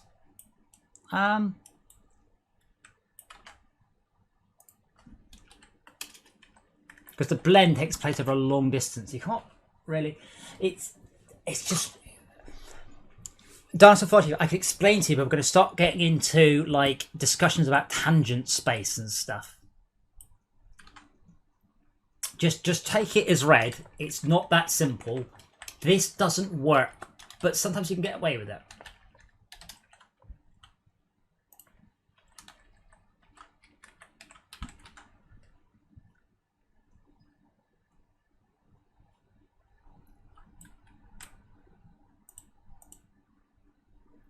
Right, so that looks right.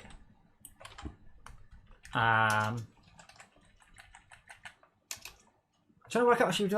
I'm adding them all up. I'm adding up 5, but they're in a range of... Yeah. Oh, the reason you need to take my word for it is I discovered this the hard way. I spent weeks on a system to add it, and it's just mind-blowingly complicated. So this is a very simple blend. But that's becoming an expensive shader at this point.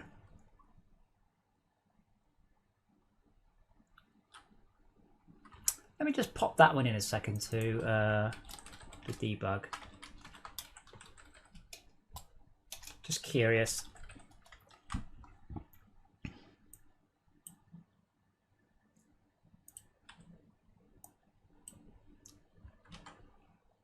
Really?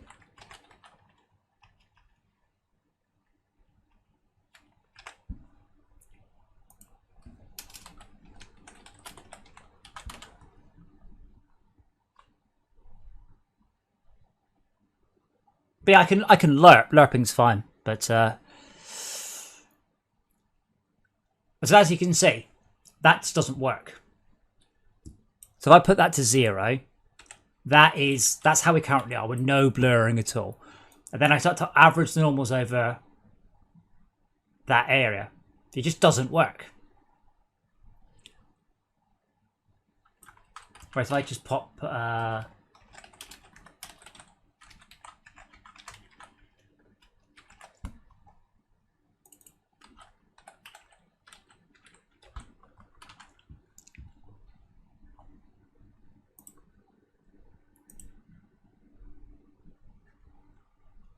I will tell you in a sec, Andy. Whereas I can now control the blur there. So I turn off the normals because they really confuse stuff trying to look at the normals and the diffuse. So we just look at the diffuse, and then I blur it. It's absolutely fine.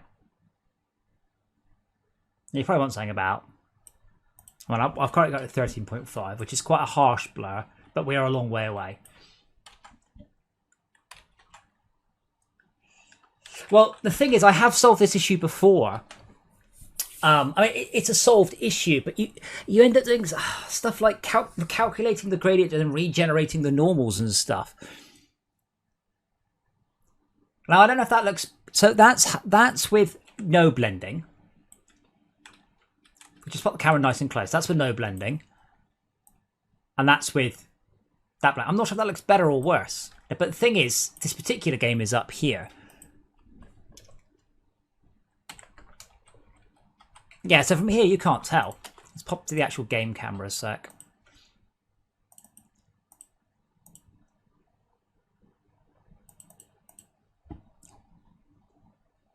So here again...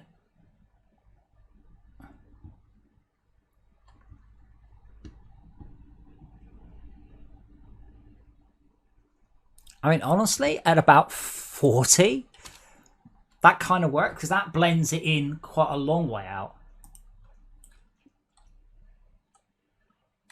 I think that actually... So, the other one, it'd be at 13.5 for the first tap, and then it's at 27 for the second tap, and I put this to 40.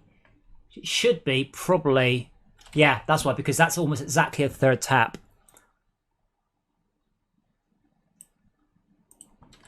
I reckon that looks pretty good. But wrong. It's totally wrong. And you can kind of see it there. So you can see the blue where it's correct. And then the moment I'm blurring it, that blue goes away. But, actually, so that works quite well because you get a bit of rock blending out. Although realistically, the bit of rock blends further than the normal.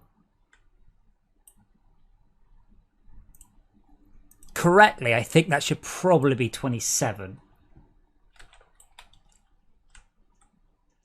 But then you do get a obvious edge. All I'm doing is I've still got an obvious edge. It's just I'm moving it further away. I'm not doing enough taps to do it. I would like to, but I'm not going to. However, I will stick with that.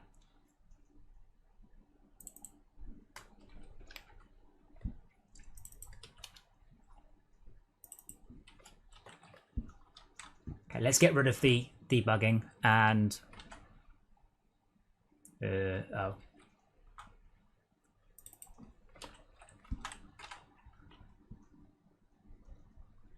But yeah, I like you. I went, I'll add them up, normalize them. There are massive papers written on it. There's also no good solution. There's just a series of right.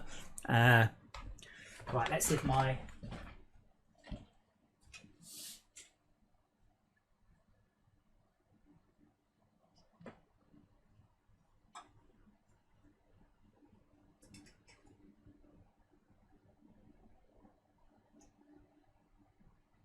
yeah. See, I think I get a bit. I can't again. You'll never see it on the camera, but I think I get under extrusion as well.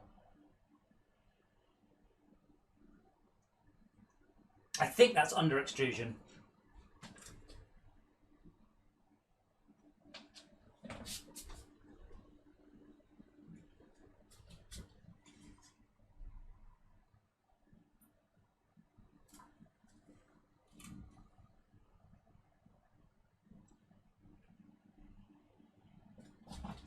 But let's print the second half also, and then I'm going to go get a drink.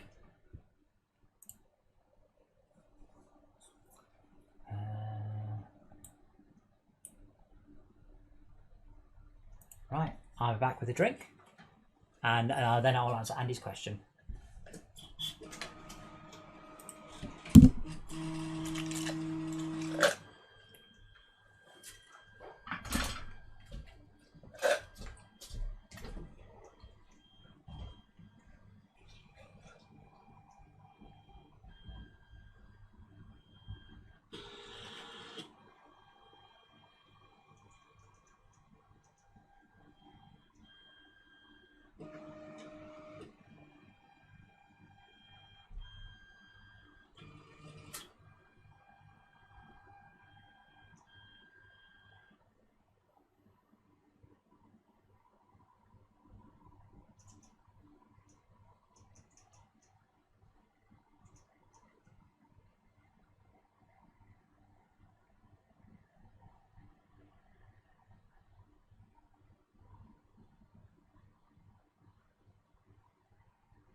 It didn't start? Inconceivable. No, so this is tech. I need a test bed to write the tech in. I cannot write the tech in FortressCraft. However, I like trains. Todd and I have also... Todd will be finishing a Nomancer within a couple of months. He will have a lot of work to do on FortressCraft, but you have to look 1 or 2 games ahead. You just have to. That's how game writing works. So... too much retraction. I haven't touched retraction, so thank you. I might have a play with that. My retraction is set to 6.5 millimeters.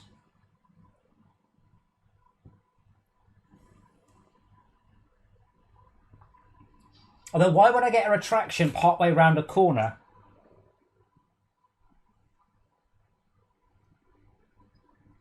I'm not arguing, just here. So part of what we are, what Todd and I are aiming towards long term, is essentially a trailer that sells itself. That makes you go, ooh, I'm interested in that. If that's the case, yeah, then that means I've got random Z point. You could be right. You could be right. I will tweak that. I will tweak that one. I will decrease the retraction. But I've only got a very cheap printer. I'm never expecting it to look great.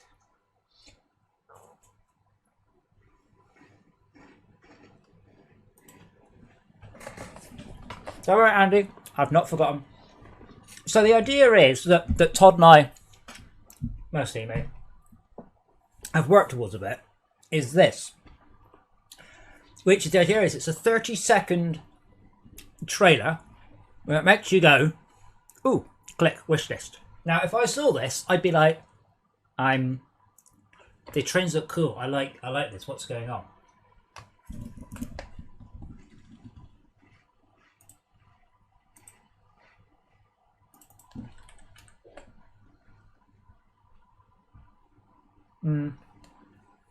My Z-seam alignment is sharpest corner.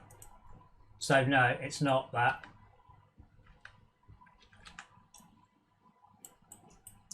I'm just checking the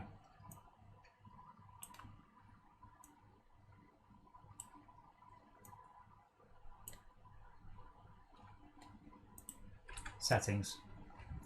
Well, yeah.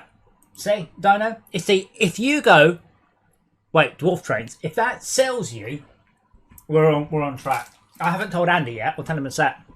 So this is the human village with the human buildings, of which I have